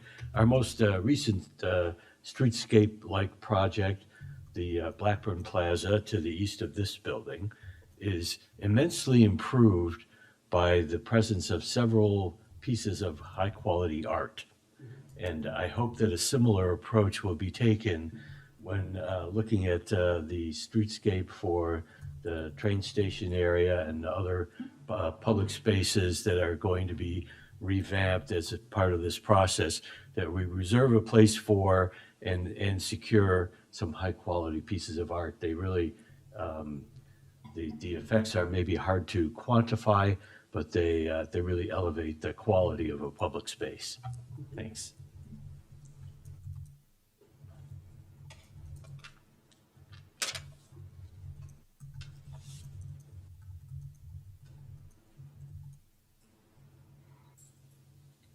Hi, Clorinda Greco again. Okay, Mayor, I'll start off with a positive thing. Since 2019, you positively have disregarded the parking study. You were told in 2019 that with the amount of restaurants we had, we are short 45 parking spaces. To my knowledge, though we've requested over and over again, another parking study hasn't been done. If you work in the downtown area, you will see the commuters are going back to work. If you talk to anybody who works downtown, you will see the 2 times a week to 3 times a week to now 4 times a week has been increased. And people want their employees back in the office. In the parking study in 2019, it said that it was going to cost over $2 million to build a 2-story parking garage in the library parking lot. I don't know if this is the right time to comment, but the plan was changed from the meeting we had last meeting in March. They were talking about maybe taking 1 parking spot away over by Wasabi, and there was supposed to be a pergola over by the library. This new one that I've been looking at online is taking, I think, 3 parking spots away in front of Wasabi. It's taking, I think, 4 by Pierce.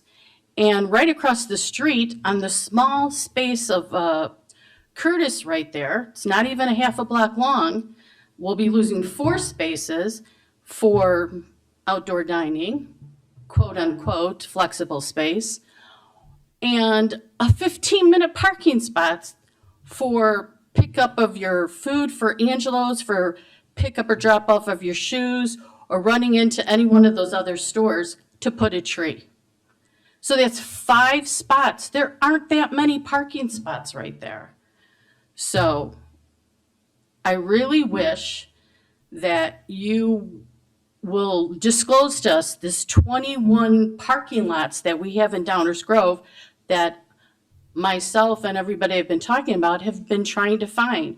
We have reached out to the village to find out where this 21 parking spots are, but we haven't been given that information yet. I've suggested to block off these spaces during the winter so you can get an idea of how terrible the parking is going to be down here when there is no parking anymore. We said just leave up the barricades so that people can see. They're not going to be happy when they can't get into downtown because, of course, we are very fortunate this winter, but we have nowhere for the snow to go. So the snow has to stay in parking spots for numerous times, which I know some of the councilman members have noticed themselves because I've talked to them about it. And the parking spot that you want to take away on Curtis to put a tree is where all the food delivery trucks park, that block off the street and block off access to Moco, where all the beer trucks park, where a lot of the Amazon trucks park. When they don't double park and there's no way to get around them, that's where they park. So I applaud you for being consistent and not finding a solution or trying to figure out. I know you say that you don't think that there is a parking issue, but there is a parking issue. And once again, it's going to cost so much money to fix this later on because I know the Masons are not giving up their green space. Thank you very much.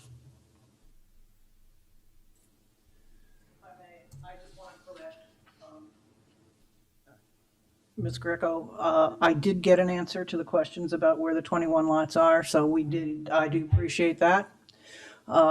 They happen to be, I think 3 or 4 of them are at Belmont, a few at Fairview. Some of them are the school district lots where you really can't park. So it is, in my opinion, extremely misleading to say that there are 21 parking lots around town for people to park in. They may have been half full during the pandemic, but the school parking lots are full, the library lot's full, everything, all the lots that are within the downtown area that is the area that you expect to be thinking about are full. I don't know if we're expected to park at Belmont and take the train to the downtown or Fairview, but that assertion in the report that there are 21 available parking lots is a little bit misleading. But I did get the information, and I appreciate it very much. Thank you.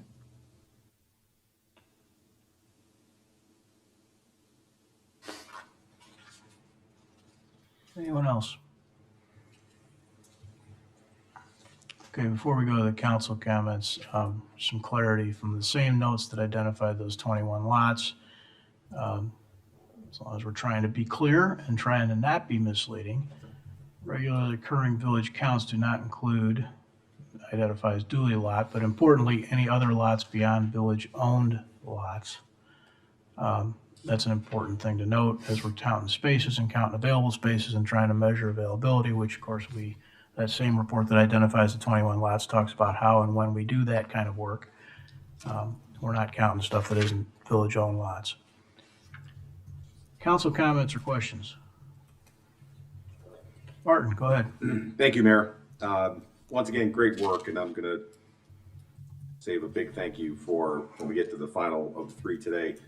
But just want to thank everyone who worked on this project as well. I think it's going to be a remarkable transformation yet again of our downtown and Fairview focus area and beyond.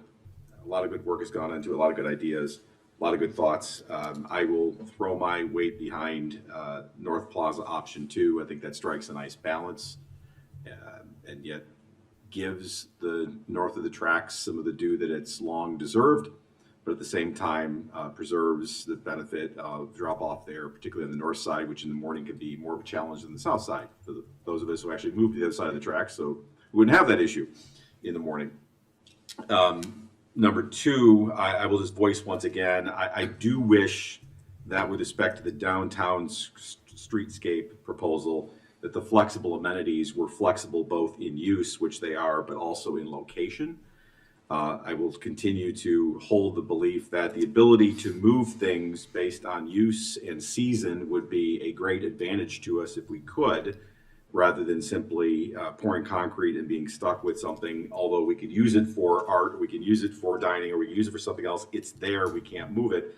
My preference, again, would be to make that flexible as well. But that being said, I understand and respect the consensus of the council. I look forward to working with the village council going forward to implement this plan in the very best way we can, which also means going about coming up with funding for a lot of this. So this isn't going to happen overnight. There's actually plenty of opportunities for change because this is not something that is funded. There will be opportunities to make adjustments as time go by, but you need to have a plan to start with.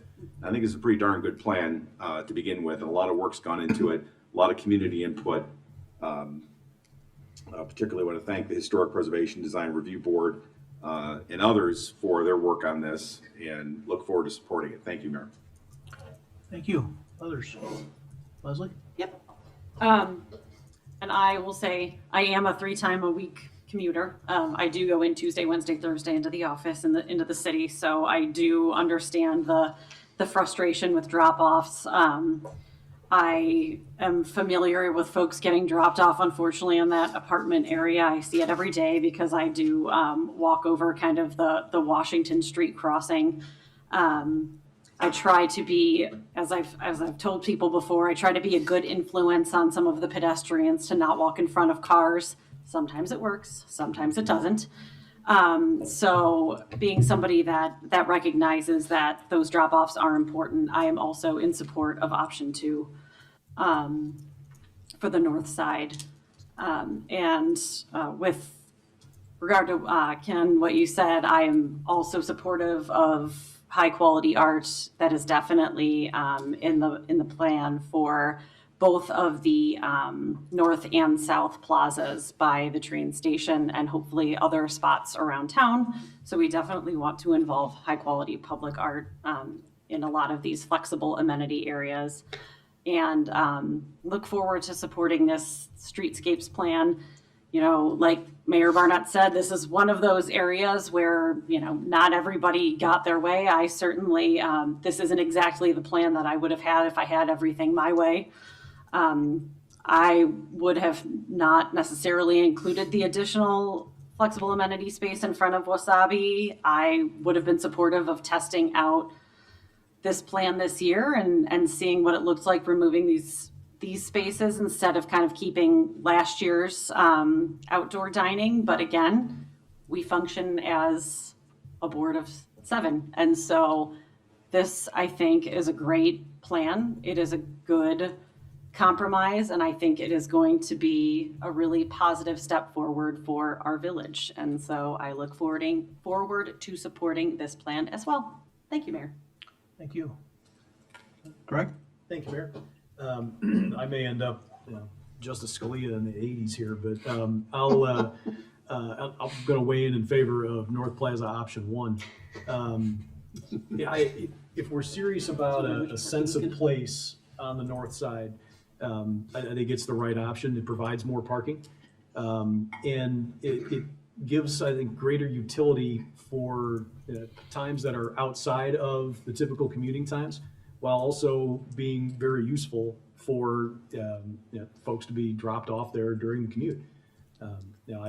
Obviously the construction schedule is what it is, and things can change over time, but I think this is a real opportunity for us to create a real gathering spot on the north side and have some additional parking as well. I obviously won't be figured out until a little bit later, but I hope folks will keep that in mind. As for the rest of the plan, I think it's fantastic. Many thanks to everybody who's worked on it, and look forward to voting for it. Thank you, Mayor. Thank you, Greg. Anyone else? Mike? Sure, yeah, so, once again, just terrific work, just terrific. And this comment applies to the other documents as well, so I'm just kind of, as I go along, kind of sprinkle in some of my overarching comments, but, as I was reading through this, I would have a question, right? And I'd turn the page, there was the answer. I mean, it's just so smart, and I think just usable, understandable. So it just really well done, well organized. I do have a couple of editing suggestions, maybe to get in the record. One would be on the legend on page 35.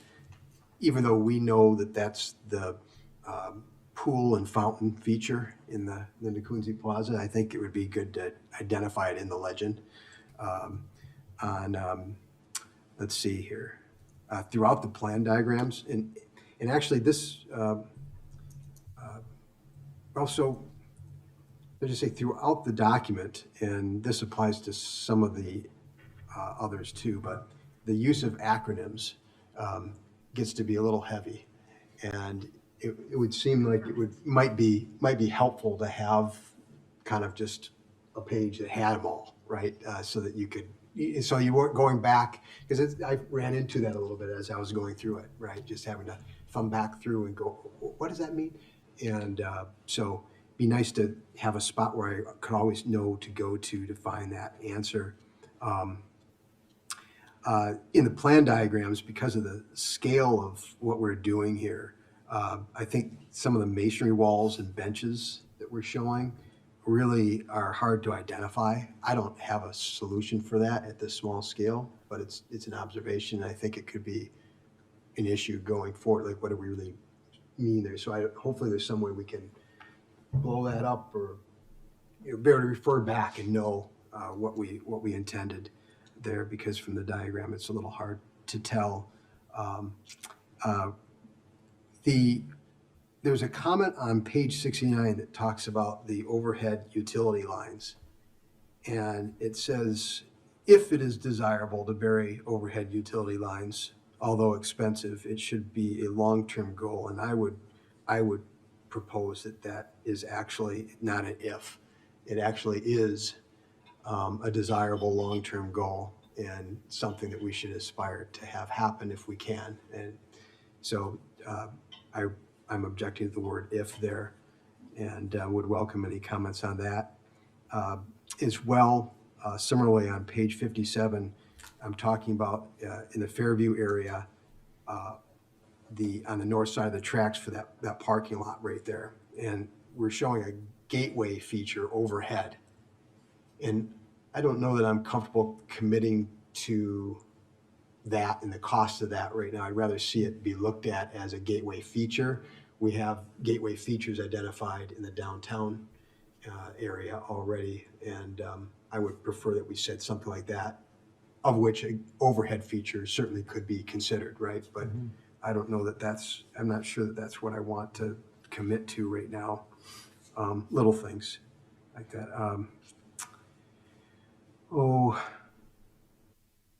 Bear with me for just a moment. I want to make sure I didn't miss anything. So, yep. So in regards to the North Plaza, I definitely prefer option 2, and preserving a bit of the kiss and ride feature there. I love the idea of trying to create more open space. This proposal minimizes what's there right now, but maintains that functional piece. And I think first and foremost, as much as we'd like to do more there, the need to be able to drop somebody off and pick somebody up is important to the folks that are on the north side of the tracks. And and to do that in a convenient and safe way, I think is important. So similar to my objection to us getting rid of the kiss and ride feature at Linda Coonsey Plaza on the south side of the track, I think we have to remember what the purpose, what are we really trying to do right there? And people are getting dropped off, getting picked up. And I think that needs to be the number one priority. And then what can we do beyond that? I think what's being proposed actually does, clean it up a little bit. Still has some trees, the grove, if you will. So I'd be in favor of that option too. And that's it. Thank you. Thanks, Mike. Danny, go ahead. Yeah, I agree with a lot that's already been said. This is a really great plan that I believe builds upon a lot of work like Commissioner Tully had mentioned that has already been done.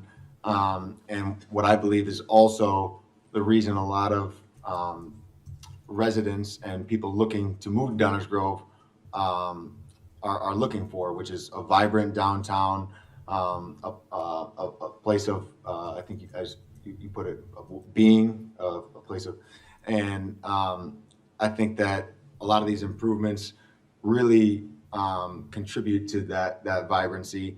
And in that, from that light, I would say that I would also probably be leaning more towards Plaza Option 1, as it provides even more of that space. And as Commissioner Jose said, a little bit more parking for folks who are waiting to pick up their riders. So I would be in favor of Option 1. That's it. Thank you. Chris? Thank you, Mayor. So also echo the kudos on this one as well. Mike, that line about the power line stood out to me as well, but it was more the comment about it being expensive. Mm-hmm. For some reason, while I'm sure it's going to be costly, I think that's a sort of a subjective term. So I would look at editing that in a little different take on it. So I would just throw my 2 cents in on that. I think at the risk of arrows from my good friends who are here every week, I have a little bit of a concern with the number of parking spaces removed continuing to stay in this report. It's not an idea to hide that we're removing spaces. I just am not sure. This is a plan that's supposed to last 20 years. I'm not sure it captures the sentiment or vision that we're trying to say. Yes, we have identified that we're losing parking. I just don't know that it has to stay on the maps. There's icons that show how many spots each of these things are taking. So I would welcome my fellow commissioners' input on that idea. It just feels like it's left over from a discussion. From a process, maybe. From a process rather than the plan. Yeah. The plan is not to remove those spaces per se, and again, the arrows are coming, but I think it's more about what we're trying to do, and that feels a little counter to this. But again, we've spent a lot of time on this. I just want to share what I think the plan does. I think it enhances mobility and active mobility. It encourages walking by making the streets safer, more comfortable. The traffic calming features, these flexible areas are actually, I pointed this out before, but are also bump outs that provide safety for pedestrians. The crosswalk enhancements, certainly better lighting, all that creates this pedestrian first environment. I think the strengthening of the connectivity to Fairview is extremely important. I think it's both a physical gap and a psychological gap that this helps to close. And I think it makes us feel like it's part of the same cohesive experience. Making Fairview more walkable and attractive, I think is going to help unlock some of that development we're seeking to do. And I think extending that character, the village character across the zone, I think reinforces that unified identity. And of course, providing more mobility. I too think this builds a destination and a linger factor, which I've also talked about, making places where people don't just want to pass through, like plazas or these flex spaces and outdoor dining areas. They do create that linger factor. I think it supports a lot of the events that we have. And I think it is designed to help people stay longer in town, which I'll talk more about that from an economic standpoint.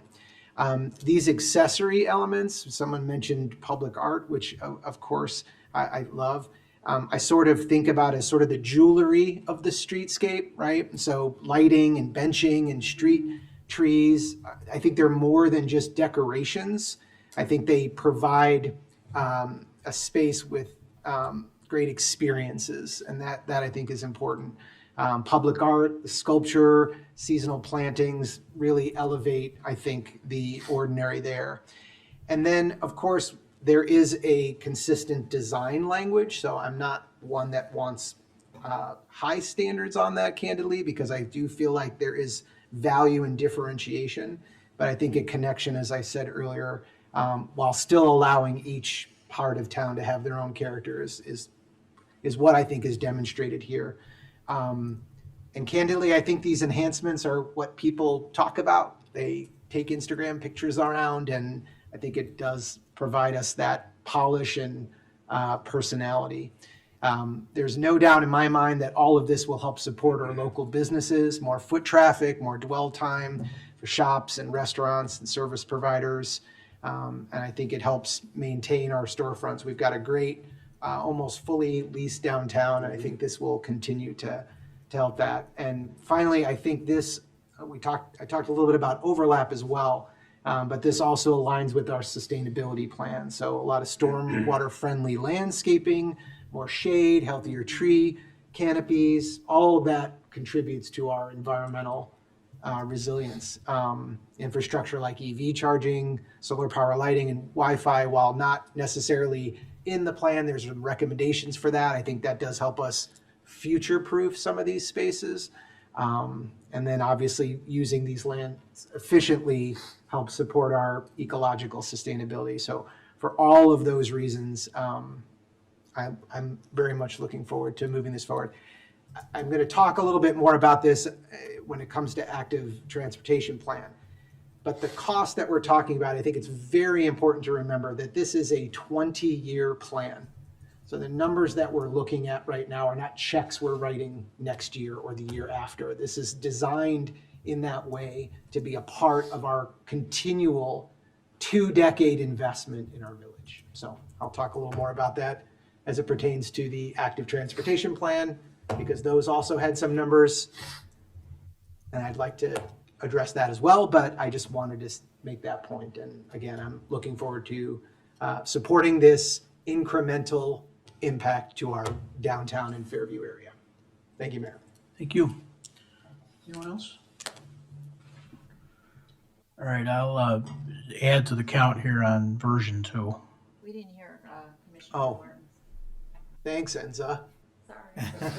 Wow, way to call him out. Yeah, exactly. It's embarrassing. I'm version 2 as well.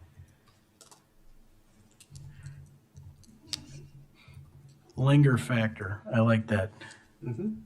That's a good one to Just coin. don't mullinger. So again, just going back to the conversation earlier, if you've watched enough of these meetings, you've watched Chris and I do this a few times, and I'm going to tell you that I agree with about 99% of what Chris just said. I'm not going to repeat it because he said it exactly right. I would Applause? say. Did we get applause for that one, people? Did we get a little applause for that? Wow. Thank you. No way. No way. And you know, it's Commissioner Tully said earlier, I know this is a little bit of preaching from the mayor, but Commissioner Tully said it earlier too, that maybe not exactly his plan, but now what he wants to do is try and help make it be the best it can be. And that's an important thing. And I think probably where all of us are on all 3 of these plans. It is an important way to go about interacting in a group, any group, whether it's this group or your group or the community as a group. A couple specifics on that power line thing. I think it probably should just say removing the power line should be a goal and just leave it. I like that. I don't think anybody would disagree with that. And in 15 years, when we're at a point of consideration, we'll figure out if we can afford it. I also agree on this parking count thing. I want to underscore that. I didn't say, I won't repeat everything, but on that, that isn't the point. I think when Chris highlights it and Mike talks about it being sort of part of the process, I think that's exactly right. It was like helping us understand what we were talking about. The point is creating spaces that we've decided are important to create. So I'd be in favor of, I think, just not having that there, because the other thing is, as we go through LRP and we 1 year, 2 year, 5 year doing pieces of that, it isn't really material at that point anymore.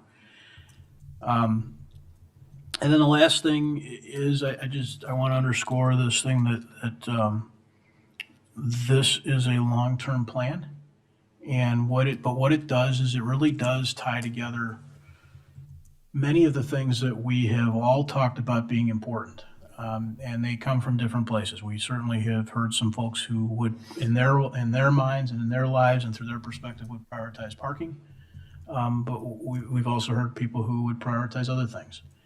And I think this appropriately tries to figure out a path forward that enhances the community and the downtown. And it's pretty hard for me to sit up here and think that Commissioner Jose and Commissioner Sadowski-Fugit are, trying to find some way to make it rough for commuters.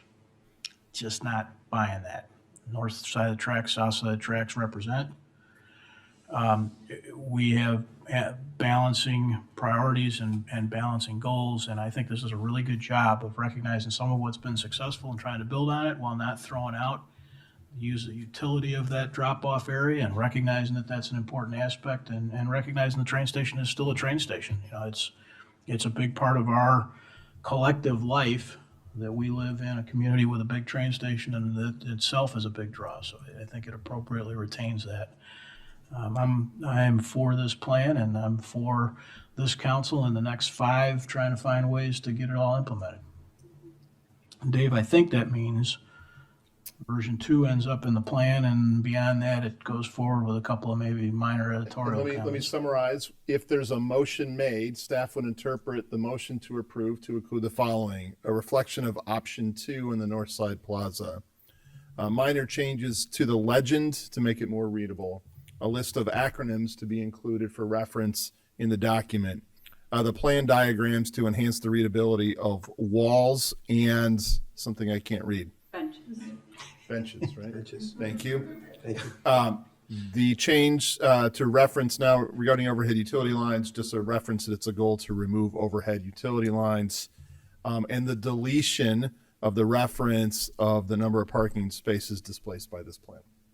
So if there were a motion made to approve the plan, that's how we would interpret that direction. I think that's probably accurate, and it saves us from having to Right. say it all back to you. Thank you for that.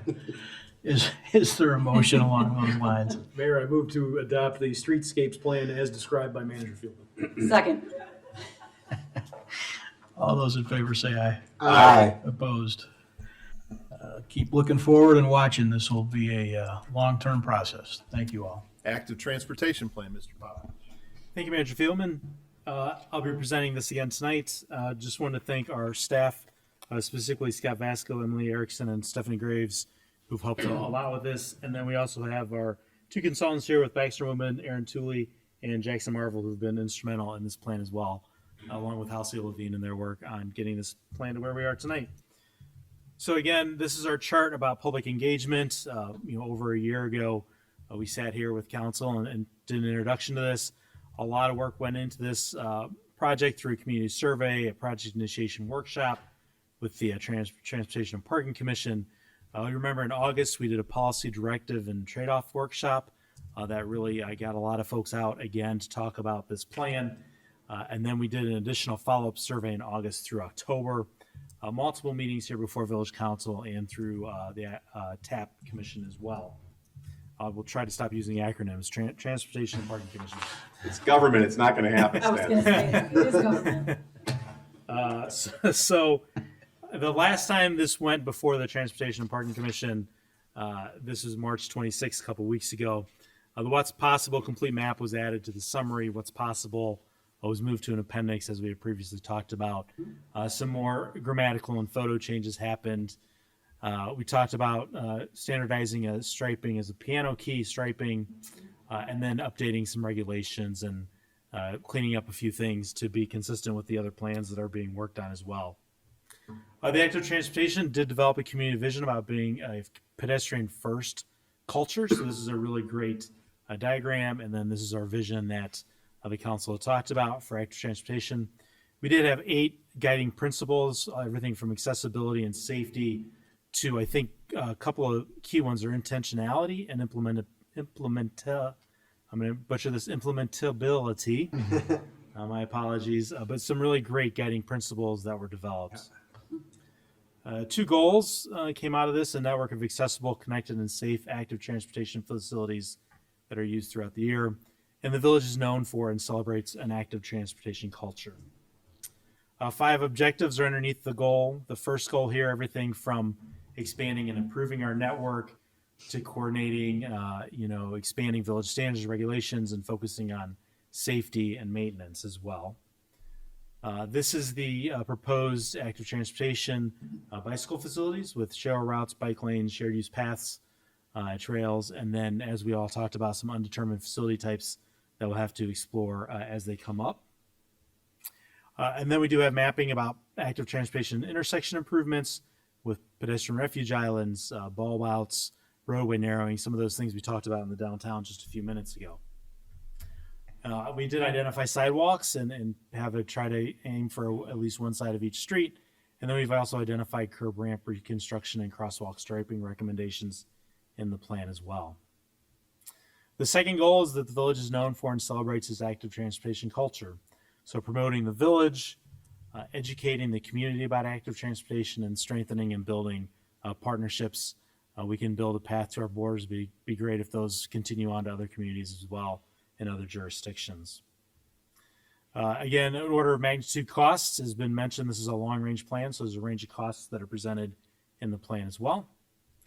And then we developed, and Baxter Women developed, a prioritization criteria on what we should look for access, connectivity, all the way down to projects that build momentum and show early results. So this is a great prioritization criteria for us to use moving forward.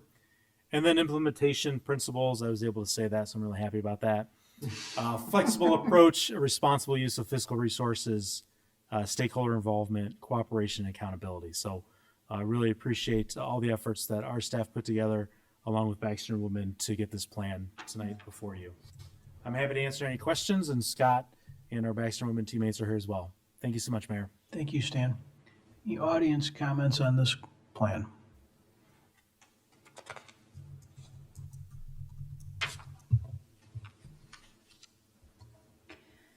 My name is Robin Tryloff, and I reside at 1225 Parkway Drive in Downers Grove. For more than 3 decades, I've had the privilege of calling the historic Prince Pond neighborhood my home. This area holds a unique charm and historical significance, and I'm pleased to see Prince Pond prominently featured in the draft report through its inclusion in 4 different photographs throughout the draft so far. I'm here tonight to address the future of the 6 properties located at the corner of Saratoga Avenue and Warren Avenue, specifically where single-family homes begin on the west side of Saratoga Avenue. As you may recall from prior presentations made by myself and other Downers Grove residents, we strongly believe these 6 properties should be zoned residential and removed from the downtown transition designation. To briefly summarize the core reasons behind our position: number 1, Prince Pond's importance. This park is a cherished resource utilized by residents from across the community. It represents a central gathering point and a symbol of our neighborhood's identity. Number 2, historical significance. Prince Pond is a designated historic site that dates back to the suburban plat created by E.H. Prince in the 1890s. As a foundational piece of our town's history, it deserves recognition and protection. Number 3, established village practices. Traditionally, the village separates downtown and business zones from residential areas with a clear dividing street. In this case, Saratoga Avenue is that natural boundary. And number 4, preservation of residential integrity. Allowing commercial entities to encroach on this corner risks setting a precedent for business intrusions into other parts of what is currently a solid residential area. Such development could compromise the character and appeal of our neighborhood. Our advocacy for the removal of these properties from the future land use map began at the November 19 Village Council Planning meeting. At your direction, we took our request to the Planning and Zoning Commission. At its December 16 meeting, the commission agreed with our position and recommended that these properties be zoned residential. Further progress was made when the commission convened last night, resulting in the residential framework map and the future land use map marking these properties single-family attached residential zoning. While our preferred designation remains single-family detached residential, we view this compromise as a reasonable middle ground, and last night we expressed our support for this updated designation.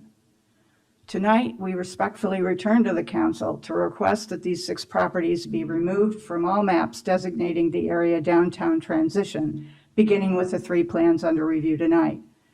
This adjustment will ensure our historic neighborhood retains the residential character that has made it such a valued and beloved community for generations. Thank you for your time and attention. Other active transportation comments? Good evening, Council and Mayor. John Ladon, 1930 55th Place, and I own the home on the south end of Prince Pond, 1221 Parkway.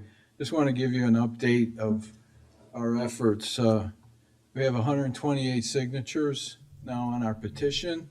I delivered to Manager Fieldman more copies with 36 additional signatures.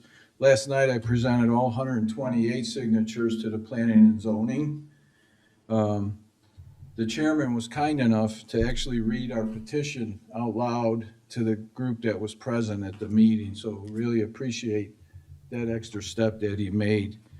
And the support for our effort continues to grow as more and more people find out what we're trying to do to protect that corner of Prince Pond. They ask for petitions, and I have multiple people out now circulating petitions to get additional signatures. So just wanted to give you that update of where we stand, and if I could, Mayor, just to continue on what you said earlier, we are truly a divided nation from the highest levels down, even in some of our neighborhoods.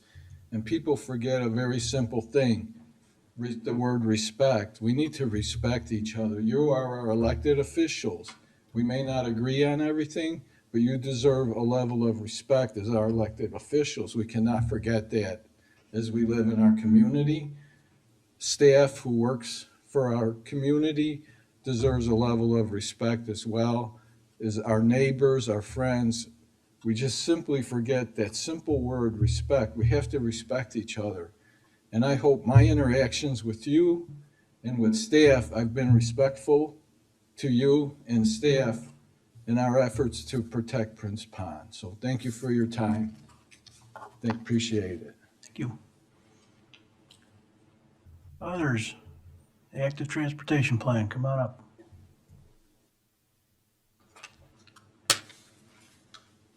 Hi, I'm Brandon Ballwell, and I've had the pleasure of living on Gilbert Avenue for the last 22 years. And I just have a question. It's not a comment, but just for clarification, a proposed shared use path. From what I'm reading, it's an off-road path that's different than a sidewalk. Can I just get a better explanation of a shared use path?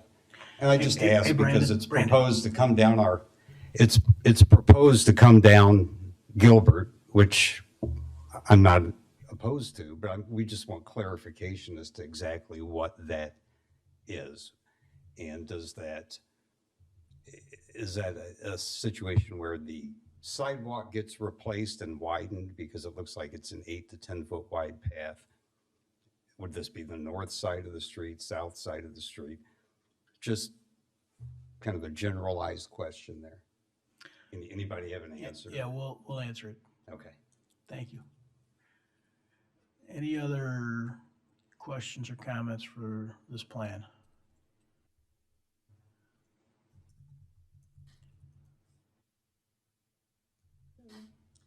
Jenny Bauman. I live on Gilbert also. I may be jumping into the conversation a little late, but I'm just sort of trying to interpret the language in the document. I was trying to read it last night. It's sort of overwhelming and I got kind of lost. And I might have missed a few points while trying to digest all that. But I'm trying to understand what exactly is being approved tonight. I hear it's a 20-year plan. Is it a suggestion? Are they goals? Are these plans that are happening regardless? Are we, I guess I just don't know, like, is there room for changes? Is there room for evaluations? Because we all have different circumstances. I mean, the map of all of the changes that are going to happen with the different paths and stuff, every neighborhood is so different. So I don't know this plan. I understand that we were all at the meetings and we went and we put our community input, but I feel like somebody's looking at a map and not really understanding how a neighborhood necessarily works and how some changes could affect that neighborhood.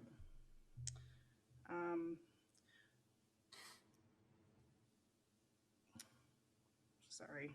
I feel like there's a lot of room for interpretation. So I guess I just want to understand, I want to know how concrete this plan is, I guess.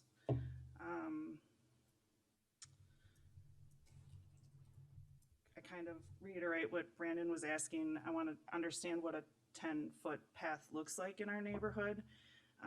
Does it mean we're taking out parkways and trees? Are we taking out parking? What side of the street? And I don't know. I kind of want to understand. There's also a typo in the table that lists the amount for each of the projects. In the listing for the Gilbert Lee project, there's a misplaced comma and or an extra number. So I don't know if the project is actually 1.6 million or 16 million. I know for us, I also saw that there's an identified large area of safety concern. It was one of the largest red focal points that the community identified at the corner of Forest and Gilbert, but I really didn't see any changes planned for that intersection. So I guess the end state's not really clear to the residents on the street. It's just really difficult to assess the impact and how that's going to work. And if someone could explain to the layperson who's not on the council and understand all the processes, what is the process moving forward? How the plans are going to be implemented and carried out, and just kind of how it all works and what we need to look for. That would be appreciated. Thank you. Any other comments for the moment? Okay, let me briefly address a couple things before we go any further. I'm going to embarrass staff and probably embarrass myself, but we'll take a run at it. Shared use path. It is a off-street path. It's exactly what it says. It's designed to be shared. What's that mean? That means right now if you have a sidewalk and you try to have multiple uses beyond a couple walkers, it doesn't work very well. So they tend to be wider. That's really their biggest feature. They tend to be wider. They are not on the street. So that's just sort of a definition of shared use path. There are lots of places. We have some in town, lots of places across the country have shared use paths. What this plan is not is a design ready to go for a bid. What do I mean by that? What we're doing right now is adopting a plan that tells about existing conditions. It tells about what we think we hope to achieve. It tells about why we think we want to try and achieve those things. It also then lists some likely candidates. There's a portion of this that is called What's Possible. You'll hear that referred to a little later. We looked at everything that might be possible. That's also pretty far removed from what's likely, right? So you heard Stan talk about implementability. So one of the things that's in this plan is if we were going to do a shared use path, where are some places that it makes some sense? Where are some places it's more implementable than others? following this conversation for the long as it's been going on, there are other factors that play a big role. For instance, jurisdiction. If we wanted to do something along Butterfield Road, that's not necessarily up to us.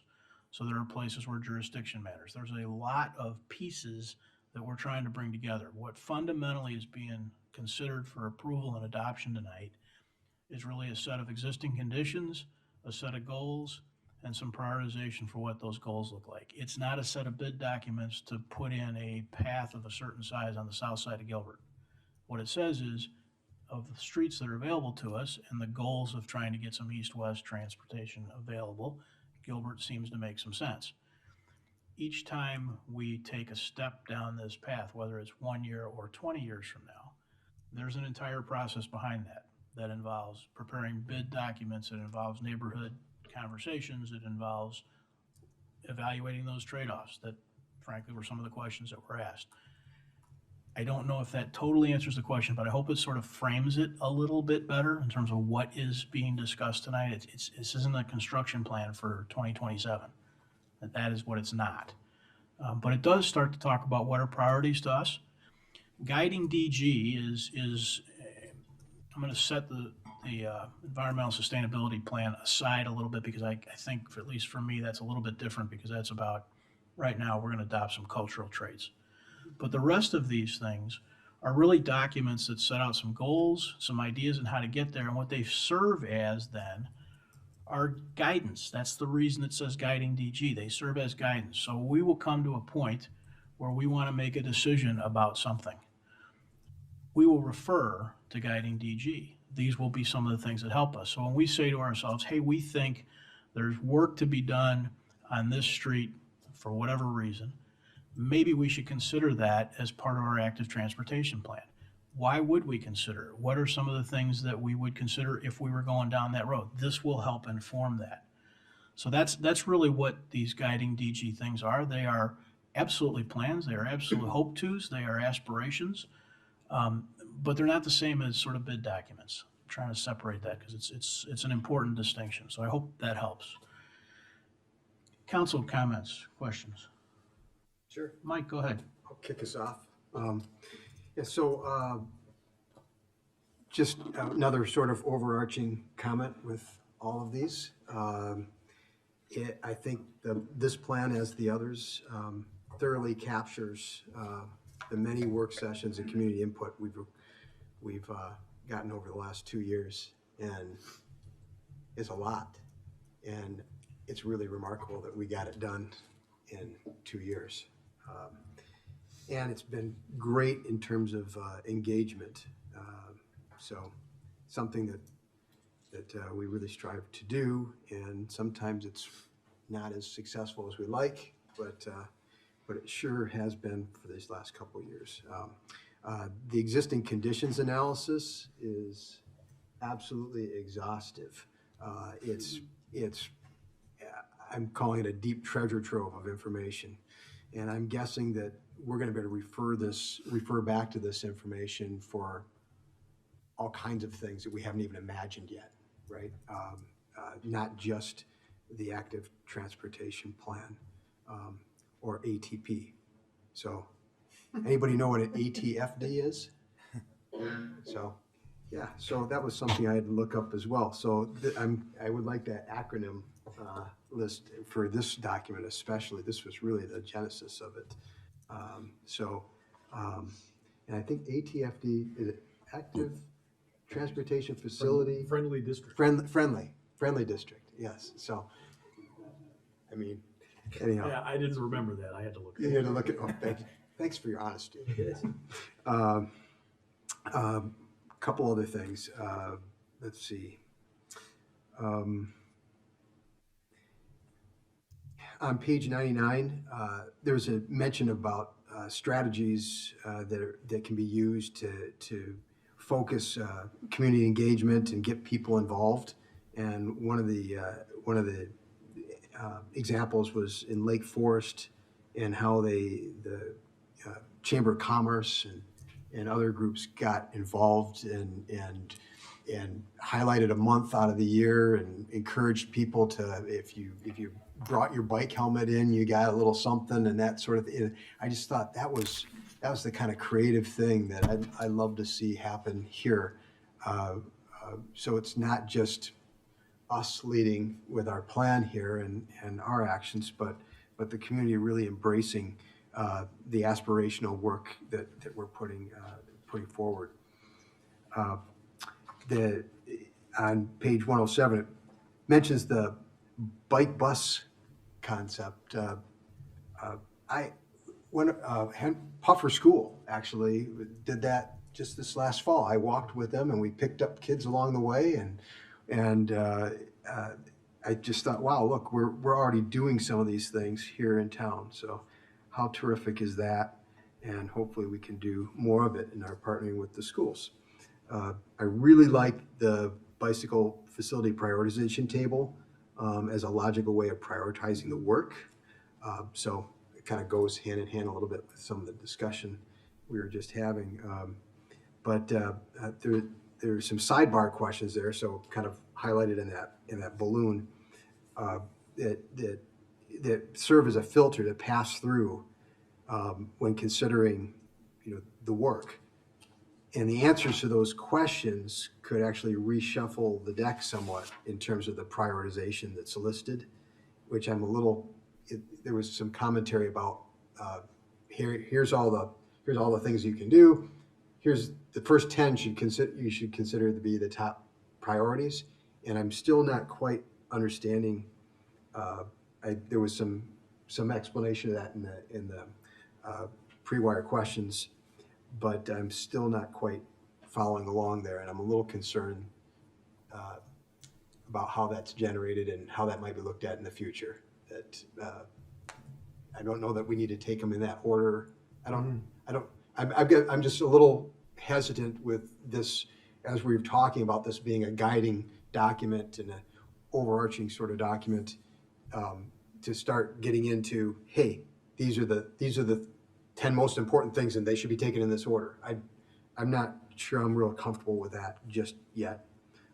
So that's on pages 116 and 117 for those following along.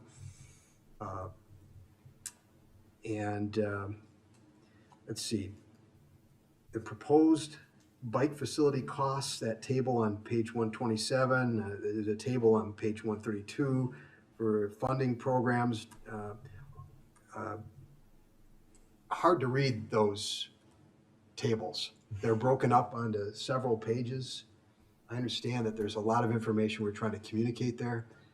I'm not sure how to do it differently, but it's really difficult to follow along because it's been broken up into all those different pages. So I think that there's maybe some tweaking that needs to be done there.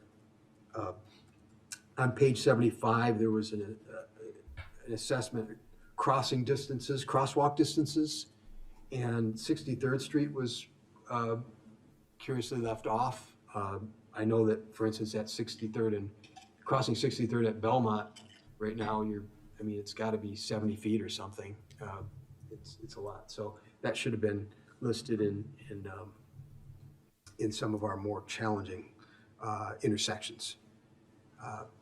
And then I want to say that overall, this plan, all the plans, we've gone through a process here that I think will serve as a blueprint for community engagement. We've learned about how to do pop-ups. Staff did some of the things that we've gone through in this process.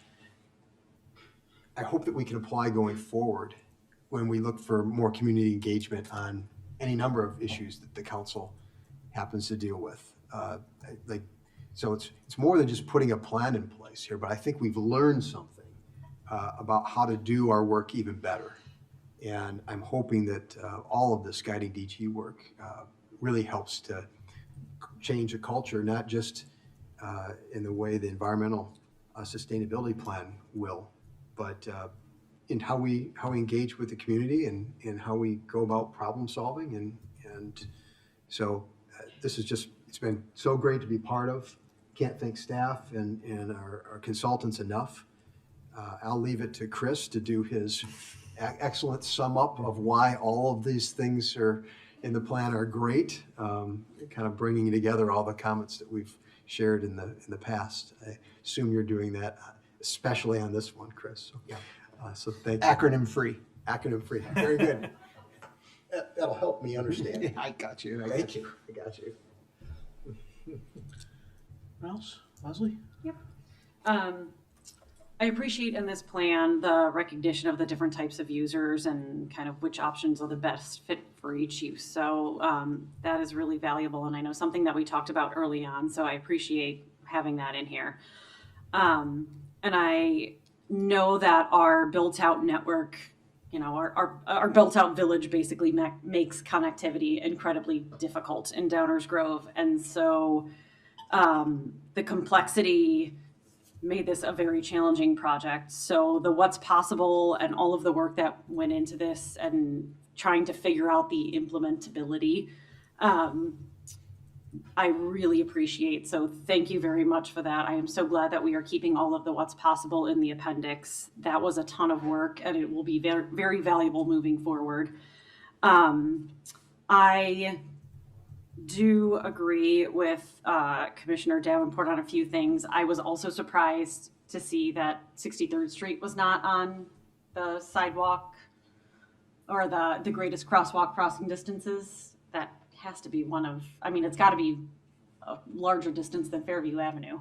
I would have to imagine living on Fairview Avenue, right off of Fairview anyway. And then echoing the prioritization table, thinking about the streetscapes plan, we kind of had a high, medium, low, and I wonder if there's some way, rather than numbering it, if we could perhaps just do a high, medium, low instead of numbering it, and then maybe that could be some sort of a compromise that would make it a little bit better for all of us. And then one other note that I had was when we talk about the value of education, there's a lot of discussion about educating bicyclists and about the rules of the road. I think we also need to make sure that we educate drivers as well. It shouldn't just be the folks that are on the bikes, but we need to make sure that everyone, including the people who are driving, also understand that bicycles are also sharing the road so that we all know what to expect and all have the same expectations when we're sharing the road. And then the only other thing that was in here that I would really like to change, and I don't have, of course, the page number on here, but it was the part, I can probably pull it up by doing a search function, that discusses obesity as a portion in here. It is page, 70 of the draft itself, which is PDF number, page number 72 in our packet. I'm really uncomfortable with making the direct link between obesity and the value of cycling. I am, as somebody who works currently in the healthcare field and also is a big, I take in a lot of media about kind of healthcare myths and nutrition myths, and we just don't have enough understanding to make that connection. And so I would be much more interested in making a little bit more general about, I like the first sentence of the portion about overall health and well-being, but it's a very tenuous connection between obesity itself. There's a lot more that we don't understand about genetics and other things.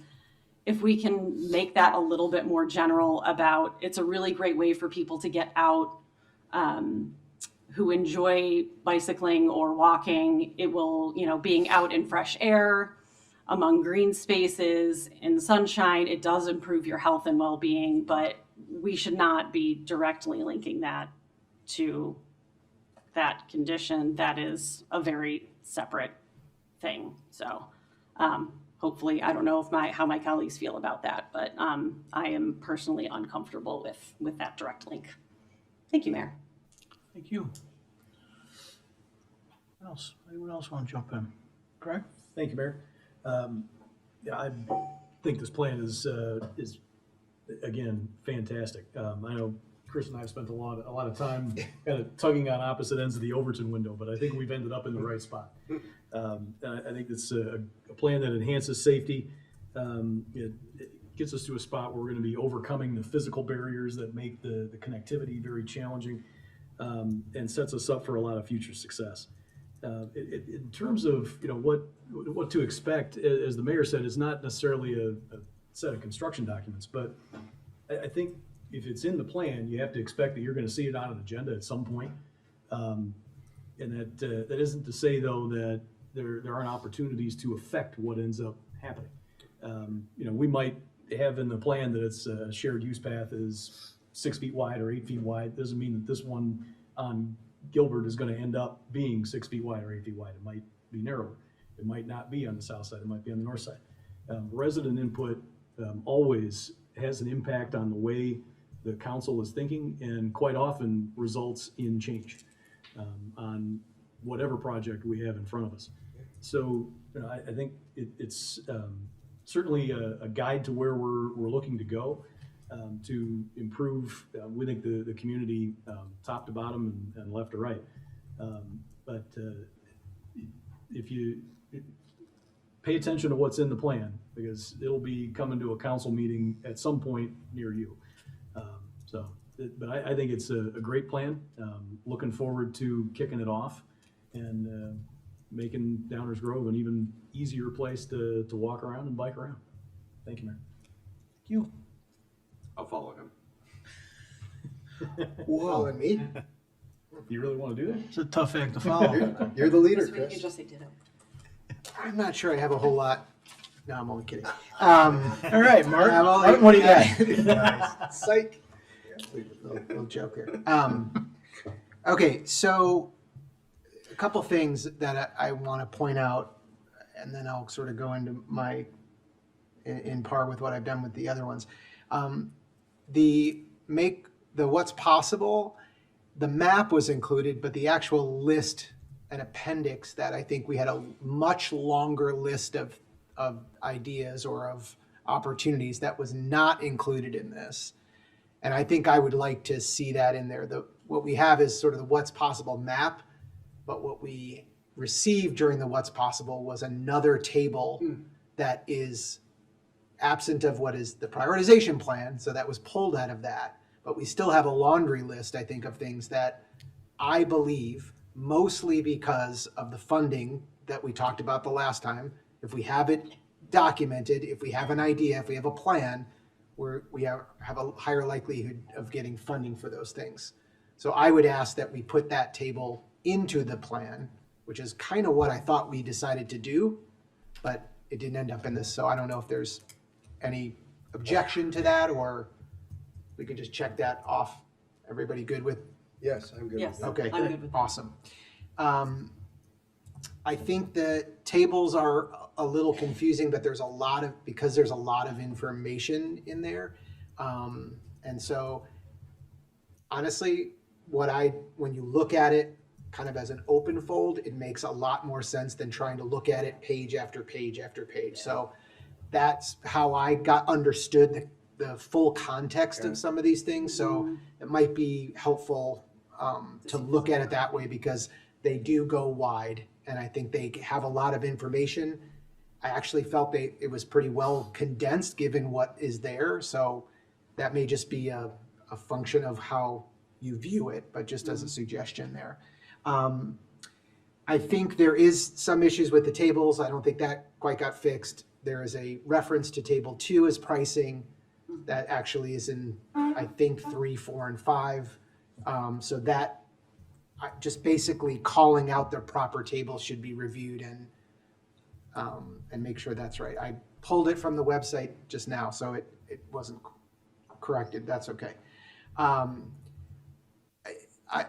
want to just say, I think that I would maybe add to the mayor, not disagree, but we talked about the environmental plan as being sort of a cultural shift.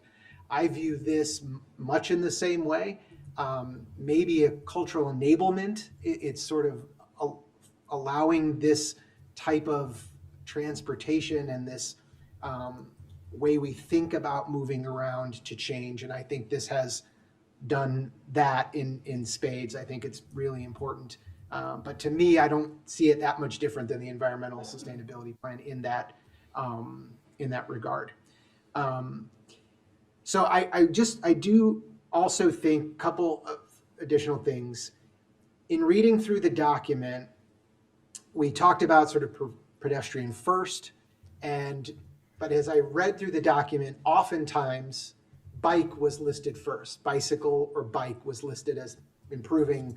I think it's just a carryover from the fact that we talked a little bit about that. I talked to the staff about this, that it was a bike and ped plan before. I think given that we are sort of shifting towards this pedestrian first, and if we look at table 5, even though it looks very small in row number, there's actually hundreds of improvements to intersections. So I think the majority of the work, you would argue, is pedestrian based. And so I think just a shift in that language might make a difference if my colleagues agree. I know it seems sort of trivial, but I think it does represent more of what we're seeking to do. So like as an example, on page 10, the second paragraph, second sentence, the goal is to identify locations and ways to improve residents' access and the use of bicycle, pedestrian, and other active transportation. Just switching pedestrian and bicycle feels more in line with what I think the collective was looking for. On page 55, Highland and Main was mentioned as both not a comfortable place to walk or bike. I just think it should be noted that survey and those was done before our improvements that we made on the Main, Highland to Main, the main improvements we made. So I'm not sure if that's worth footnoting or not, but it struck me because it was a lot of reporting of people not being comfortable of biking or walking there, and then we made those changes. And so I don't know if that still holds true. I mean, the survey, I guess, is still true, but maybe not the sentiment. Okay, last thing on sort of a point I want to make about costs, which I alluded to earlier. I appreciate the effort for costs. They are guesstimates at best. We, I think, all understand that. But there are also, there's a lot of context that goes into those costs. And I think it's worth just sort of talking through a few points here, and staff, just keep me honest here if I go off the rails. First of all, as I said earlier, these are costs for a 20-year timeline. So not something we are looking to implement in a year. I would say it took 12 years to simply update this plan. So 20 years may be aggressive, although with such an amazing plan, I am truly optimistic. But just important to keep in mind when we're looking at numbers and the projects, this is not designed to be something that we're going to sign off next week. It's also important to note that the costs presented are not only estimates, but in the total cost column, in the pricing tables that start on page 124, for those of you who are following along at home. The prioritized project list cost reflects the most expensive application, plus 25% contingency on top of that. So on many of these items, a number of these items, they call for what's referred to as undetermined facilities. So we have not made that decision. There's some of that flexibility that we talked about. So for example, the number one project, which includes Warren, Forest, and Rogers, it shows a $3.6 million cost estimate, which is basically a shared path from 355 to Fairview that kind of traverses from Warren through on Forest and to Rogers, or across that line. But if you look at the options that are available for that, implementing a separated bike lane on part of that would drop that cost by 2/3. So when we look at these estimates, we just have to be very cognizant of what that means. That's a huge difference, and I think important to note when we're looking at those things. Additionally, these costs, I think, are based, and this is a big if we were to implement these projects as standalone projects, right? So if we were to say tomorrow, let's build that shared path from 355 to Fairview, this is what it would cost. What that does not account for is things like bundling, where these pedestrian and safety improvements are incorporated into other capital projects, and like sidewalk repair, street repair, those types of things. In those cases, the portions of the safety improvements that we're talking about may be covered or partly covered in that updating. And I imagine this fiscally responsible council and the next one to come along and our staff will be looking for those opportunities to bundle those things. So the cost just isn't a straight sort of a price tag. And then I would say lastly, they also do not include any considerations for grants or funding. Now, we all understand that the current environment doesn't feel super optimistic on that. However, this plan is exactly what we need to help us get those types of things. So there's just a number of factors that go into the cost. And so while we can look at these costs as estimates, I would look at them more as like a potential of scale as opposed to a fixed number. And while I agree it's difficult to have the conversations we've had without this pricing, I candidly am not sure that including this pricing is that valuable of this plan. In fact, I think it skews the perception of implementability, and I would just suggest we remove it. It's similar in some ways to the parking space numbers. It was part of the discussion. It adds to maybe some of the scale, but I think there's other ways to do it rather than putting what I would characterize, no disrespect to our consultants who did an amazing job, as sort of throwing darts at a price, right? We're not going to know until it's actually designed. So I think you understand that. And I would hate to have inflated data skew any current or future council's decision around that. So I would just ask your thoughts on that. But let me just finish by saying how impressed I am with this plan. It has truly exceeded my expectations and delivered exactly what we asked for, and I think, and then some. I am super grateful for the hard work and the collaboration from the Village Council, our staff, our TAP commission, that's Transportation and Parking, Mike, our consultants, and our community, all that input that came in. This plan reflects what I think is a thoughtful, thorough, and community-focused approach, and I appreciate the level of detail, the public input, the back and forth, the learning that I did during this process, because I think what came out of it, to me, I'm a little biased, but is a great, great plan. I like that it's focused on safety and equity. The emphasis of safety, especially around schools and intersection, is something I think we all care about. I also appreciate the attention to equity and making sure the system works for everyone, especially our residents with disabilities. I like that the benefits are clearly laid out. This plan does a great job of outlining all the benefits of active transportation, health, safety, environmental, economic, and social. It's a strong case on why we should make these investments over 20 years. I like that it was driven by the community. I think there is a lot of authenticity that comes out of a plan that starts with that approach, and I think that's really, really important. We had a lot of public engagement. There was the community assessments that were involved in making this, and I think that makes it that much better of a plan. I like that it encourages flexible and context-based solution. This plan is not looking to apply one solution to all. In fact, it acknowledges the different areas in town, the different limitations that we might have. And I think making sure that we have that flexibility, which I think this plan does, is essential. I like that it makes it prioritizes a true network rather than just focusing on isolated areas and fixes there. We are looking for ways to make our places and our neighborhoods more connected. Commissioner Jose brought that up a few months ago, talking about how our neighborhoods are fairly good, but when it's getting to crossing neighborhoods, and I think that is such an important point, and I think this plan nails that.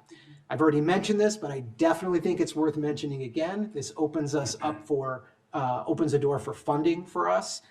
It's necessary to even be considered for grants. As the plan both highlights and I think solves for us, we've been limited to get those grants and funding because We haven't quite had a plan this robust. I think this takes that limitation off. And then as I mentioned, I think it also does recognize limitations and highlights the need for collaboration with our partner governments, the county, IDOT, to make real improvements. I'm glad this plan starts to lay the groundwork. So forgive me, I've just got another minute here because this one is really important to me. What I love about this plan is how well it aligns with all 7 of our strategic objectives as a village, our strategic goals. So I'm going to remind you of what some of them are, but it supports financial, environmental, and neighborhood sustainability by investing in the infrastructure that will reduce costs long-term, promote cleaner transportation, and strengthen the character of our neighborhoods. It reflects our commitment to providing exceptional municipal services by responding directly to the needs of our community. We've engaged with our residents meaningfully, and we've offered solution here that I think will improve daily life. This plan prioritizes top quality infrastructure, clearly laying out performance and safety standards for sidewalks, crossings, and bike routes. It contributes to a strong, diverse local economy by making our commercial areas more accessible and attractive, which supports local business growth. It advances our goal of maintaining a safe and welcoming community by emphasizing infrastructure improvements that protect all users, but especially kids, seniors, and people with mobility challenges. The plan also enhances the beauty of our community with an emphasis on connected, walkable, and attractive public spaces. And finally, it reflects our culture of continual innovation, adopting new ideas, responding to emerging transportation needs, and using modern planning tools to create a smarter, more resilient Downers Grove. I am so excited to see this thing move forward. As you all know, this has been a very important piece of why I'm here today. And I thank you all for your input, and the community for the input. And I look very much forward to supporting this and moving forward. Thank you. Martin. Thank you, Mayor. Speaking about some of the things my colleagues have raised, number one, fully agree that the what's possible table can go in the appendix. That makes a lot of sense to me. In terms of prioritization, the prioritization discussion on pages 115 through 117, I'm not as concerned about the prioritization because you have a grid or a matrix of different factors and they sort of self-prioritize. And frankly, a 20-year plan, things are going to change anyway, but you got to put something down at some point in time because you're right. We need to have a plan in order to get funding, and it needs to be somewhat static, but in reality, it's dynamic. It just has to be. And I think we've seen that with things like the stormwater capital plan, things like the sidewalk matrix. I mean, we had a plan once upon a time. We had to assign some values to things. Things changed. And I think past councils, present councils, and future councils will understand that. I think the community understands that. And we will do what makes sense when the time comes. So, I mean, whether we stated these are the top 10 or not, I suppose we could take that out, but I'm not as concerned about it because you have to pass this at some point in time.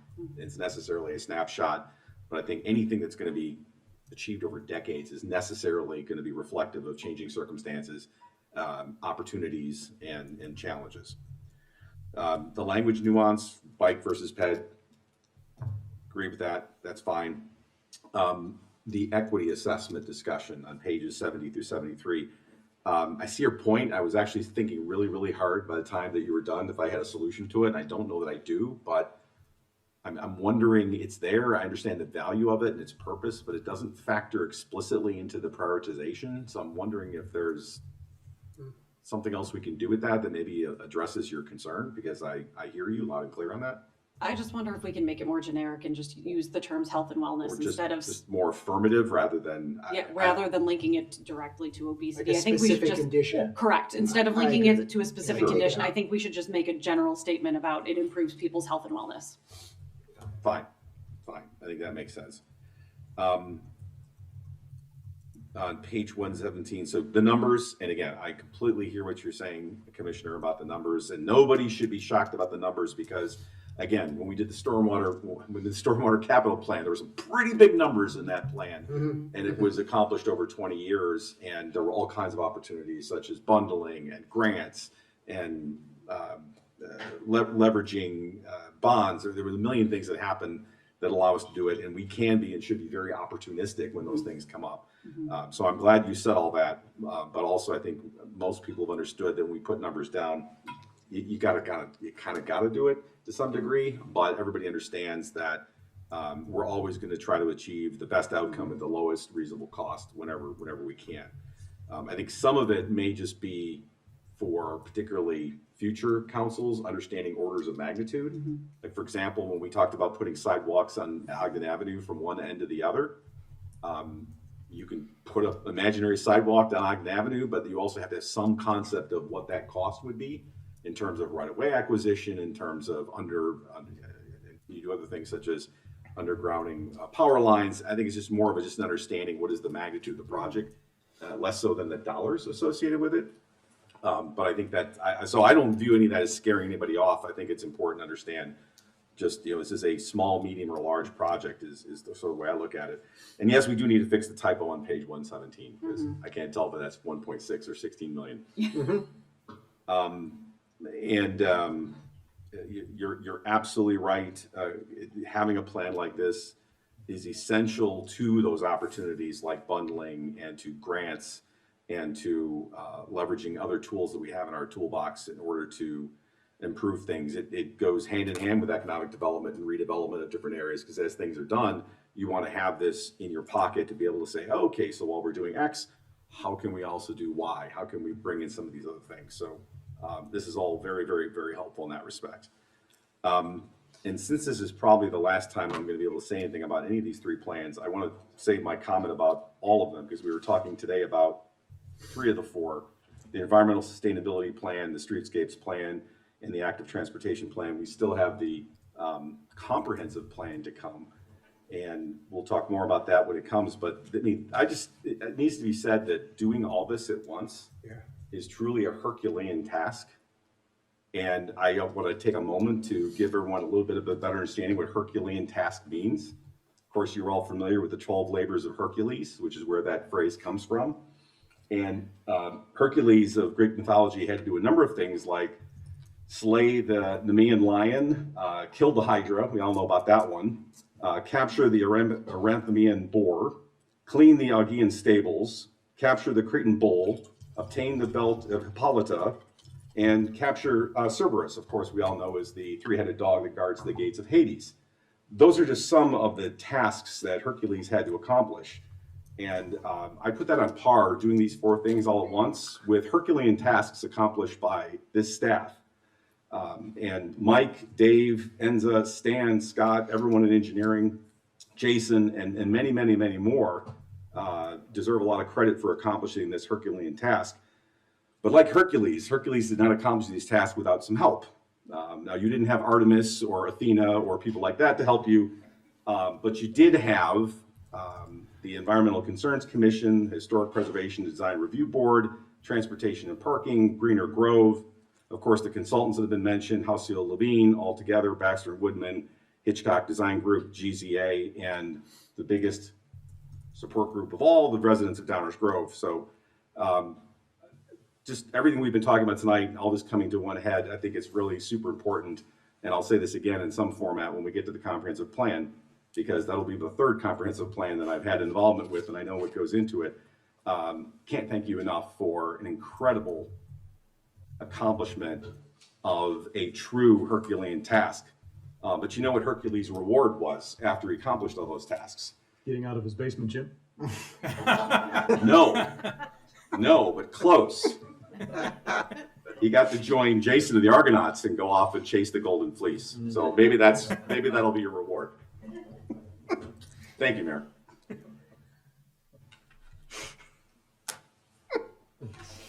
Sorry. Now you know why I wanted to go after Commissioner Gilmartin. Greg, go ahead. Thank you, Mayor.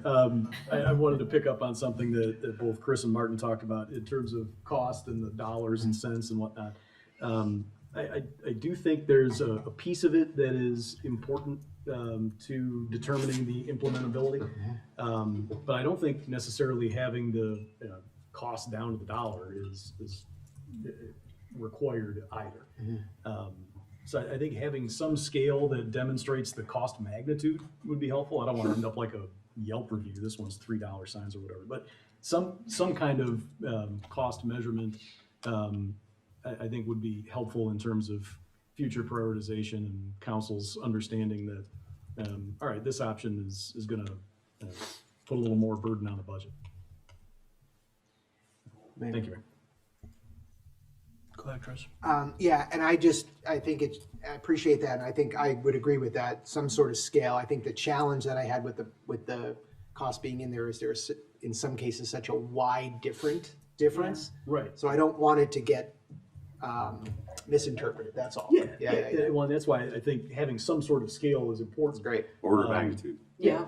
Exactly. And then- and because material costs go up and down, tariffs come and go, labor costs do nothing but go up. So. Right. I guess one of the things that was also talked about was the prioritization and how it was determined. I wonder if maybe you could just give us a little bit as a reminder, because I think the table made sense to me. You sort of had an alphabet of different priorities and how it aligned, but maybe just for the sake, would one of you be willing just to give that idea of how we came up with the 21 or the 20 in the bike and all that? You got to just come to the mic. Yeah. Good evening, Mayor and Commissioners. I will be honest and say that we gave it our best shot in prioritizing, but largely it is kind of a crapshoot. We were concerned about, how can we get the biggest bang for our buck when it comes to maintaining momentum or augmenting that kind of momentum. But we were trying to look at the entire community geographically, so we didn't want to focus on any one particular area. We were also trying to identify key east-west routes as well as north-south routes, and so there was kind of an even kind of distribution that way as well. We were concerned about routes going to downtown as well as other key destinations.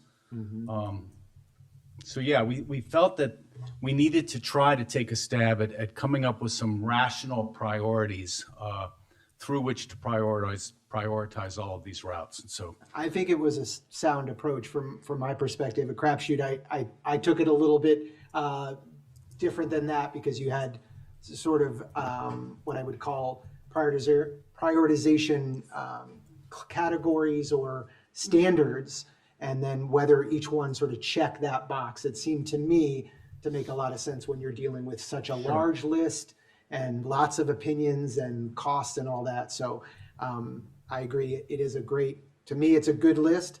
I think future councils will decide if it's a great list or which items like that. But I just think from a prioritization standpoint, there was at least, I think, a strong attempt to try to classify these and tick them against different standards, and then sort of more standards, the better kind of thing. So We'll call it an educated crapshoot. exactly. Yeah. But I think, as all of you all have mentioned, and one of the key implementation principles is that of being flexibility, being flexible, and making sure that you are able to move laterally when the funding opportunity presents itself. So, thank you. Thank you. Appreciate it. Mayor? Mike, go ahead. So I'm still, I'm just concerned about the controlling the narrative a little bit. So the past stormwater management plan was mentioned. And as a resident, I can remember first hearing about that. I think it was something like 360 million or something like that. And I thought, are they nuts? I mean, if you had, this is what, 20 years ago or something. And if I had $360 million, I don't know that that's everything there's so many other things to be concerned about. That's so much money. And so to somebody who hasn't been part of this process, either currently or in the future, starts looking at this and I can just see how things kind of get spun in certain directions, right? This is going to cost so much money, and it gets used in a negative way that I would rather not see happen, because we do know that so much of it is a crapshoot. So, you know, I would be in favor of somehow weighing this in that high, medium, low characterization, so to speak, as was mentioned with the prioritization, because it's just to be definitive in a 1, 2, 3, 4, 5. It's just, that's not, I mean, the logic of it sure makes sense, and did the best we could with it. And we needed a process to evaluate, but to say that it's necessarily, this is the order, I think is not something that we really want to do. I think it makes more sense to this, you know, high, medium, low sort of characterization would make better sense to me. On the split tables, I understand that if we had a printed book and you open it up, so perhaps, but that's not the way PDFs are normally done. And most people are going to be looking at this digitally. So if there was a way to present it in a book form, digitally, then I think that maybe that works. You know, in the surveys, looking at what our residents considered the one thing they wanted the most important thing for us to look at, I think it was sidewalks. And so that's, you know, I think that's something that bears in mind with when we started thinking about the emphasis on bikes, and so that, to me, that kind of jumped at me when Chris mentioned wanting to put more of a pedestrian emphasis. That seems to align with what our residents told us. And sidewalks are meant for pedestrians walking, not for bike riders. Yeah, I think that's everything. I think I've chimed in on everything. I'm sorry. Yeah. I could jump in a couple of things. One of the most important things this council told us they wanted in this plan was implementability. And a key component for staff is some level of prioritization. The council tells us what your priorities are, and some order of magnitude costs. So whether the council sticks with the way it's prioritized in the numbering system, or whether that gets changed to high, medium, low. Whether the cost estimates are included, whether they change to rounding, or whether they're excluded. All these things are so helpful, because what's going to happen this summer is we're going to need a starting point to discuss what are we actually going to pledge for dollars in the 26 budget, in the 27 through 30 budget. And that's where things get more fine-tuned. We went from hundreds of millions of dollars in stormwater planning to a 15-year plan where we invested, I think, over 60 million in public improvement dollars. Several $100 million of that number from years ago was for private improvements that we had never planned to undertake. So regardless of the direction the council gives us, staff has already taken from this discussion what we need to frame up this summer's long-range planning. The most important message I think the council is saying is this is important. We should plan for it. We should put resources behind it. And that's what we'll strive to do with this council this summer.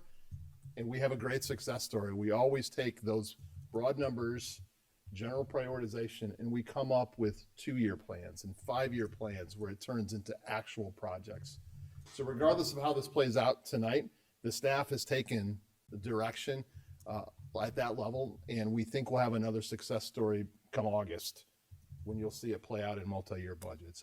This plan has been fantastic, and even this discussion gives us council direction on what's important. Go ahead, Chris. So Mike, I just want to thank you for that, Dave. I would then still suggest we remove the numbers if staff has what they need. I think they have an understanding of the scale of these things. The numbers are only just to maybe give somebody a false impression. I think the question I had for you, Mike, though, was it the prioritization numbering, or was it the pricing that was the challenge, or was it both? Both. Okay. Yeah, Okay. it's both. I think I have less of an issue with the prioritization than I do with the numbering, but I would be open to hearing what others think. All right, let me jump in. First of all, as my colleagues know, and anybody watching, I have probably struggled the most with this plan. no small part because I still continue to frankly discount the bike aspect. And I know there'll be some people out there throwing arrows at me. But I really think this thing should, do a word find. In any place it says bike and ped, make it say ped and bike. I know that sounds maybe on the surface, I don't know, unimportant. But what we're doing is this is a document that council in 5 years is going to look to as they do their LRP. And I guess I think that's where we have the opportunity to make the biggest impact on the culture and environment that our community is engaged in and lives in and has to operate in. Mike, you made the comment about sidewalks being a top priority. I don't remember if that was true or not, but or to what within what context is what I mean about that. But I still maintain, as I've said probably too many times to this point, that the bikers who bike, the bike club guys, they'll bike down 355 in the rain. They're kind of not the issue. Making our community more accessible to people to transport around without a car, making that an easier, more likely thing is kind of my ultimate goal. It weaves into environmental sustainability, like Chris was talking about. It weaves into health things. It weaves into some of the efforts we've done with stop signs. It's a continuation of that. It's a more specific continuation of that, and it tries to connect some dots to Greg's point about connecting these neighborhoods that are disconnected. But I think we need to really underscore that, and if it means a diminishment in some way of the word bike, I'm really okay with that. The other thing I think on this prioritization thing that somebody, Aaron, you'll probably tell me it's in there in some way, shape, or form. But as I see this being, again, it's part of the framework we use and the guidance we use as we talk through our LRP work. And so I wish there was some way to, in that prioritization criteria, include some connection to, staff would do this for us anyway, but some connection to existing longer-term CIP work. Because that bundling is a huge deal, and it's a huge deal for the obvious money, but it's also a huge deal for sort of the reality of staff time and construction seasons and things like that. There's even if it was all free, it'd still be wanting to bundle it. And so I'd like to find some way to have the document we're creating, that we're adding the what's possible to the back end of, that we really believe is going to be sort of a reference document. I'd like to somehow have that be part of it. And if that means, from my perspective, if that means we got work to do still, I'm okay. But I feel like that needs to, at the very least, be said in these sections where we talk about what are these, what are the definitions to the alphabet soup, that some of that prioritization has to be that part of it. Yeah, I think there's sections in the implementation, portions of the implementation section which say exactly that, so they perhaps weren't peppered through, but they certainly just want to kudos to Baxter and Woodman. One of the things they did really well is tie it back to our normal processes. We call it LRP. Some folks go right to community investment plans and budgeting, but clearly an emphasis was put on doing exactly that and mentioning bundling and scale economy and those kinds of things. So if we need to pepper that in other chapters, but I do think it's pretty prevalent in chapter 5, right? It is, but it's, Mike talked about controlling narratives, and there's some risk when you put big dollar signs. And there's always risk to anybody that uses this, using it in pieces. How many times do we see the comprehensive plan, dissected, right? So I'd really like to see in the project prioritization effort, if it's, maybe it's verbal, maybe it doesn't modify the table, but I think it's got to talk in there about, we can look at connected, safe, and we can look at first, last mile stuff, but if it's going to be a standalone, it's going to be hard to find a time to do it. We've got to find ways to weave this into the work that we already are doing anyway. I think back to some of the conversations that we've had about, in years past, about like standard street designs. What this, in my mind, will do is will drive those LRPs and drive those prioritizations. It may result in different funding processes like we did in stormwater, or maybe bonding things that happen differently as a function of this being part of the data set. It might involve less work in terms of number of miles or lineal feet or however you want to gauge it. But it needs to be an automatic part of everything that we're doing when we talk LRP. And so that's why I'm on this prioritization thing. I think it's got to be in that section somehow. That's a big part of it. As far as the dollars, I don't know that I have a big, strong feeling one way or another. They can't be ignored because it's going to make that decision. It's going to help inform that decision making. So I don't care if they're Yelp dollar signs or if they're actual dollars with commas. There's got to be something in there that tells you that one project is, maybe $3 or $4 million and one is maybe 300,000 or 400,000, because that matters. How many times have we just made a decision this couple of months ago or within the last 2 months about adjusting priorities based on really a dollar-driven question. It had to do with downtown green and space creations. You have to have some sense of that. If you're in the business of prioritizing things, you have to have some sense of what that is. Yeah. That's my list. I don't care one way or another about dollars versus dollar signs, but some sense of magnitude I think is important. Can we agree that the magnitude is also a range if a range is appropriate? So it's not just the top end? Yeah. Yeah. Yes. Then I think a range Good with that. Yep. of $2 signs to $4 signs. Called the Stars. called We put the stars Jose on there? scale. Called the Jose scale. Love it. It's like you were there at the staff planning table where we discussed these merits of which way to go. So we're familiar with this concept. Okay. And I'll take that, if the council sees fit for a motion, that motion would be in, I'll pause. Yeah. I have one more thing. Let's make a couple rounds here. We're not in any hurry. Leslie, go ahead, please. So the other thing that I wanted to address that I was looking up while everybody was talking, but I was listening, I promise. Sure you were. Well, but I was looking up the map with regard to the Prince Pond stuff because I was trying to figure out which map and what it was related to and how it connected to other documents.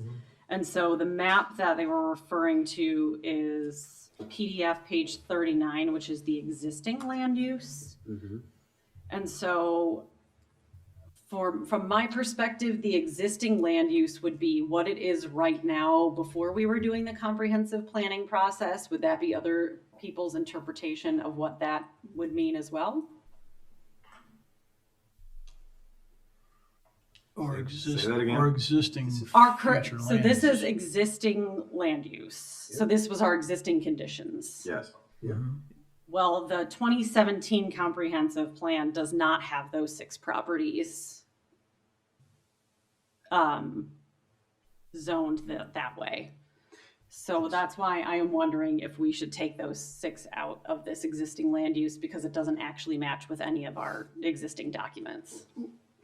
So that is what I think the Prince Pond folks were referencing. And if we're not going to probably include that in our comp plan this time, and it was not included in our 2017 comp plan, perhaps it should not be included in this document. So I thought there was a story behind the map change. There was, but it sounds like it's being recommended to us that it's going to go back to the way it was in 2017. So the staff interpretation of an existing land use map tries to capture the land uses as they exist today. So those 6 properties should be shown as a combination of vacant and single-family homes. Yes. That's it. The discussion of what recommendations there are for future land uses will be found in a document which we have not yet presented to the council. We want to make sure that we don't have anything in these 3 plans that would be inconsistent or undermine those recommendations. So we'd like the opportunity just to verify that the existing land use map that's shown on the page that Commissioner Sadowski Fugit said. Those are all vacant. We'll double check to make sure that at least, I think 2 of those 6 have a house on it, if I remember. Yeah, I was gonna say, I don't think they're all vacant. Right. So we want to make sure it's accurate and we want to make sure it's consistent across multiple documents. The existing conditions memo that was previously published, this document, and the existing land use map that you're going to see in the comprehensive plan, which will come to you in May or June.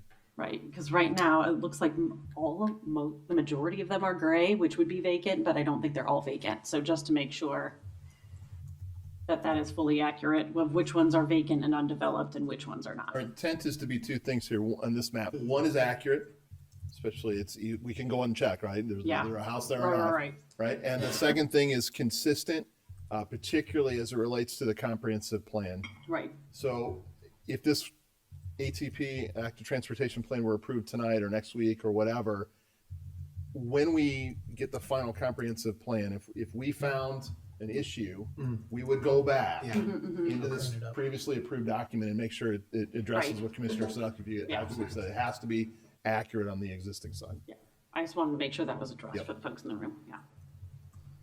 And maybe said another way, that shouldn't prevent us from passing this approving it tonight. tonight. Yeah, right. Okay. Yes, Right, yes, right. yes. Because the active transportation plan is Correct. not a governing document that Correct. dictates land use or zoning anyway. Correct. I just didn't want it to go Yes. undiscussed. It should be consistent, of course. There will be, Dave, have to be some double checking, triple checking of stuff. I'm just as an example, I'm looking at page 76 right now. And I don't think the lower right picture is actually Fairview and Prairie. There's yes, that was pointed out on one of the Monday calls too, I think. You know, there's going to be, Yep. you guys will have to double check and you have to pass it around, have 10 different sets of eyes to check everything kind of thing. But I don't think any of that, in my mind, prevents tonight's action. No. Anything else before Dave tries to summarize what we've talked about for the last 45 minutes? I had to get a fresh sheet This'll of be paper. Give fun. me one more second. I think This'll I'm be getting fun. closer. Really, in all seriousness, before we ask him to take a run at this, I still think that we can act tonight. That's in my mind, so I'm hoping people are still Oh, yeah. feeling that way. Yes, absolutely.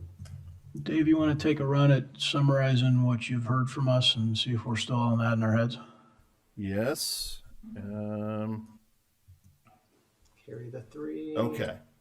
I think I got it all here. I may have missed one, but if the council were to make a motion to approve this plan tonight, we would take this as part of that motion as direction. Number one, the list of acronyms is a resource in the document.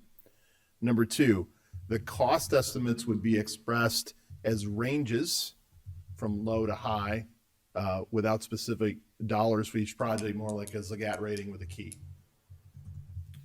Number three, 63rd Street would be included in the street crossings distance diagram.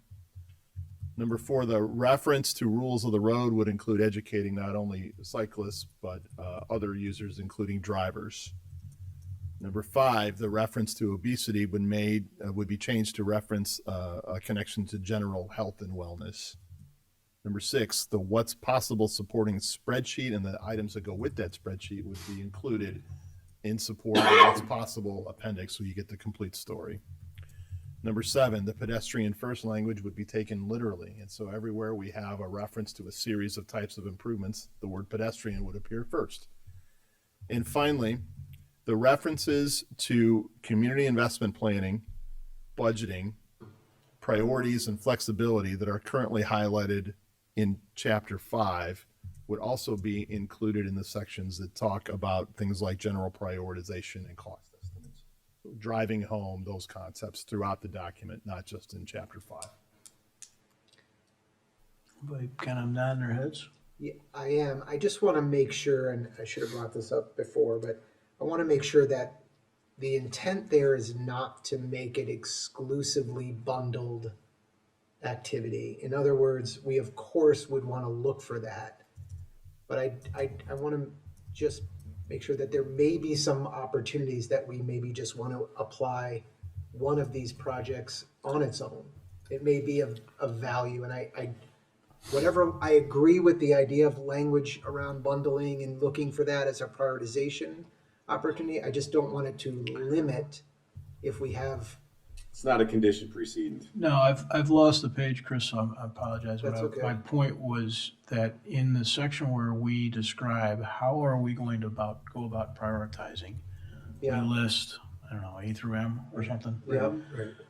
None of those is a governing single element, right? Yep. This should be part of that list. It's no more governing than letter Q, We have letter some- D is. I agree. I see. We have some great language that describes exactly what Commissioner Okay. Gil Martin has said. We've used it in street and stormwater project bundling before. We've used it in a couple different places. We will go pull that out because it captures that very thing. Okay. It's both. It's sometimes we see this is a priority project and we're going to do it, and here we go. And the other times it's like we're already working in these areas on something else, There's an and opportunity. it popped up on the map. Right. For the Let's right add day, to and we it. pulled it in. Perfect. Right. Yeah. That's what we're trying to get at. Yeah. Yep. Anybody else ready to nod? Yes. All right, somebody want to make a motion? Mayor, I move we adopt the active transportation plan with all of Dave's smart edits as presented. Second. All those in favor say aye. Aye. Opposed? That too passes unanimously. Thank you all. Just real quick, it seems appropriate to just add a couple of quick comments here. I want to start by thanking this council, not just as a council team, but as 7 individuals who have engaged at a level that's, while typical of Downers Grove and how we roll, also the Herculean effort that Commissioner Tully described applies to this council as a group and this council as individuals. When I read these plans, I see a collective direction, but I can also point to the fingerprints of every individual council member in each of these 3 plans, and it's going to be the same thing on the comprehensive plan. So big thank you. We often forget to thank the policymakers who have to make those tough decisions, not only in the plans, but in the implementation. I also want to thank this council for challenging our team and driving us to continued innovation.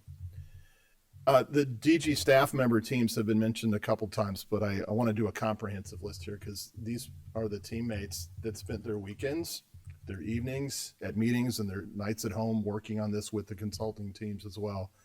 Stan Popovich, Jason Zawilla, Flora Leon, Scott Vasco, Emily Erickson, Stephanie Graves, Jason Michnick, Enza Petrarca, Mike Baker, and Doug Kozlowski. I'm pretty sure that's a comprehensive list, but I want to thank them. We are getting together 3 times a week formally and dozens of times a week to make these things happen.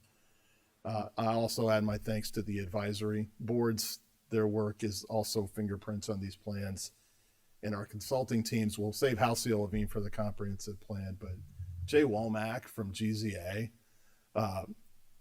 phenomenal work. Everybody at Hitchcock Design Group, Mike Wood and Tim King, phenomenal work. And Aaron Tooley and Jackson Marvel, just you've seen their work tonight, just unbelievable. So I just wanted to take a moment and put, I hope I didn't miss anybody because certainly we've really done a great job. So it's been a humbling and a privilege to be part of those teams. That ends our manager's report tonight, Mayor. Thank you. Thank you, Dave. Anyone got anything they want to add before we wrap up? Yeah, Mayor, Go ahead, Mike. you left somebody off the list. Dave Fieldman. Dave Fieldman. Our- Exactly. Thank you. Thank you. Thank you, Mike. Appreciate it. All right, thank you, Mike. Is there a motion to adjourn? Mayor, I move to adjourn. Second. All those in favor say aye. Aye. Opposed? We are adjourned. Thank you all. Good night.